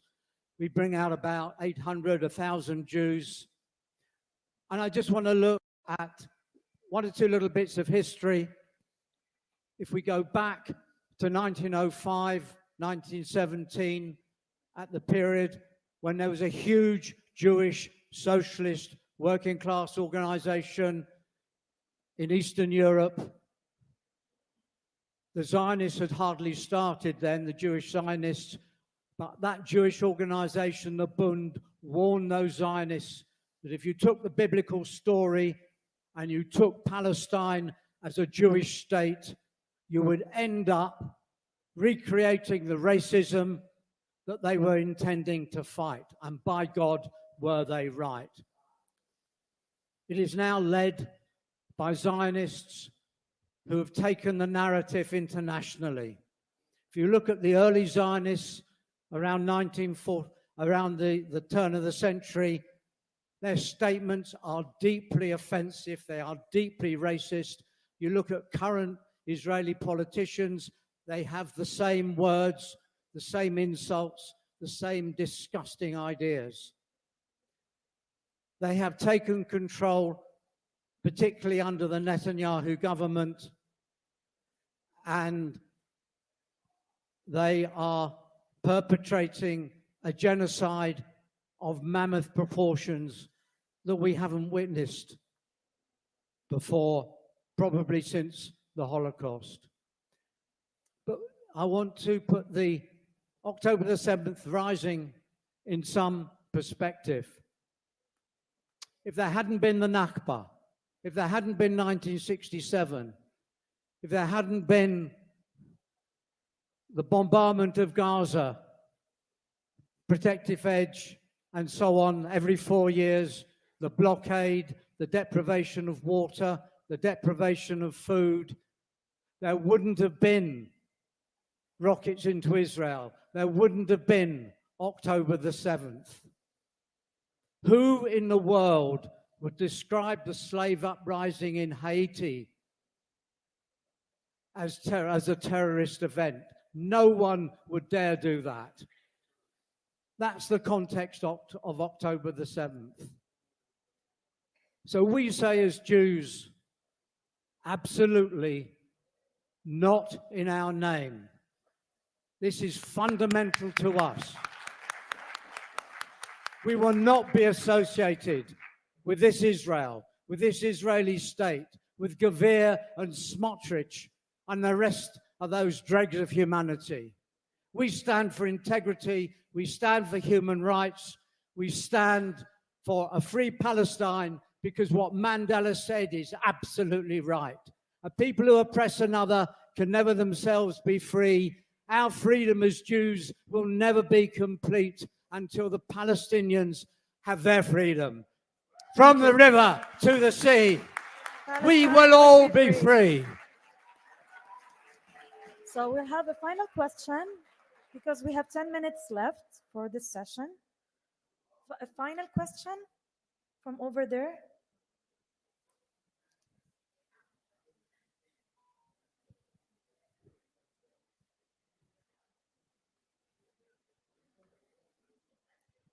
Thank you. Elias from Switzerland. Zionism is like an European problem. Historically, Zionism comes from an European anti-Semitic politic who take place in the 80, 90, and 20. And I want to know, for you, can we push forward that the European can part of the solution of the problem they caused, or the solution comes from the global south and the Palestinians themselves? How can we manage the cooperation between European representative and European association and the global south and the Palestinian? Thanks. Thank you. Okay, we have 10 minutes for answers.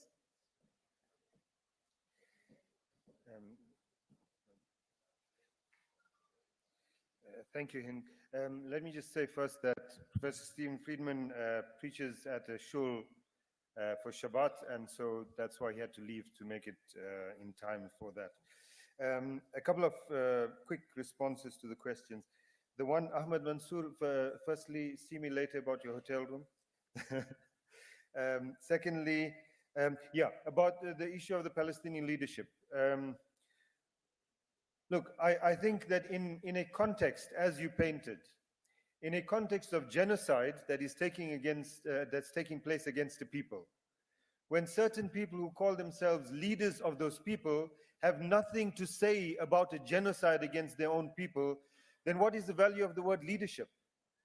And should they continue to be regarded as leaders? I think this is a question that Palestinians should ask. So your question about how do we bring them around the table, I'm wondering who should be around that table. Whether it is those who determinedly will not speak against the genocide, or when they do, blame their fellow Palestinians for it. That is what has happened.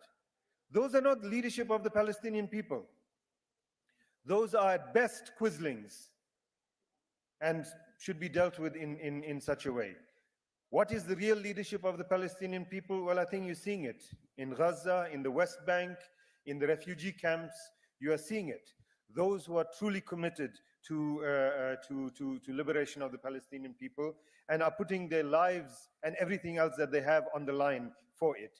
Those are the leaders. The young people in Jenin, in the refugee camps, those are the ones that are the leaders. Absolutely, Naomi, I think we cannot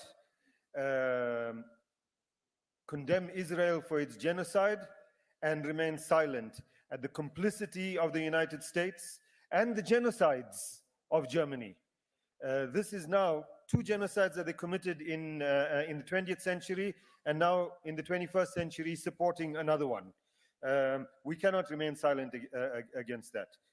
As we said earlier on, justice is indivisible, and so we stand with the Namibian people as well in the demand for reparations from Germany, in the demand that Germany accepts responsibility for the 2 genocides, the genocides against the Herero and the genocide against the Nama people in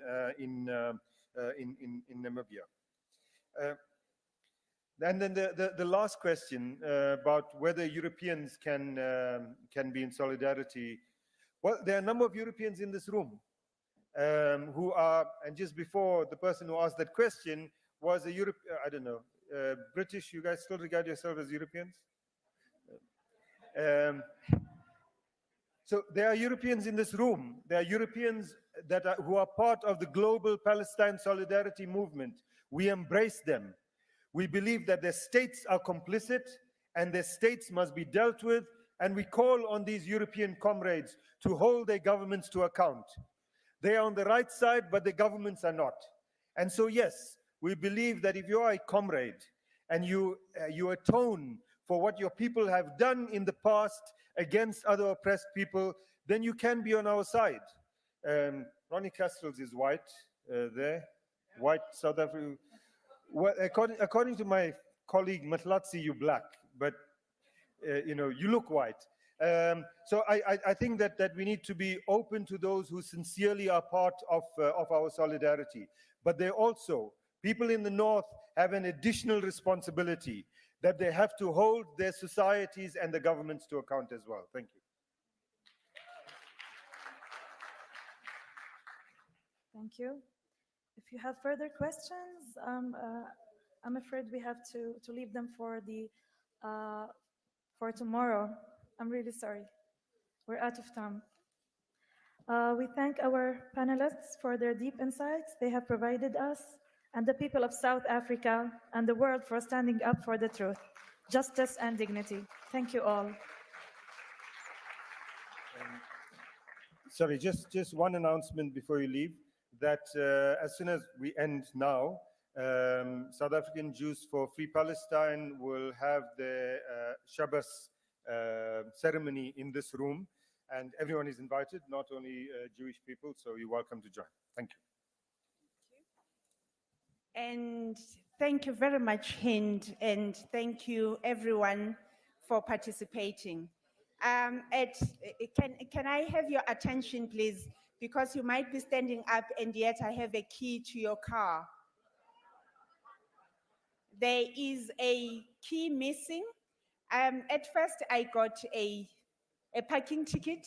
Now I have a key card.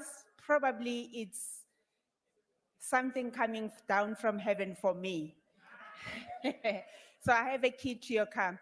And then last one, you are welcome to join a reception banquet outside. It's a cocktail banquet. Everyone is welcome to join us. Please feel free to join us in the next 10 minutes. It's for everyone to join in and mingle and share further the conversations. It's already set up. Okay, yes. The banquet will be served outside will start at 6 o'clock. Thank you very much.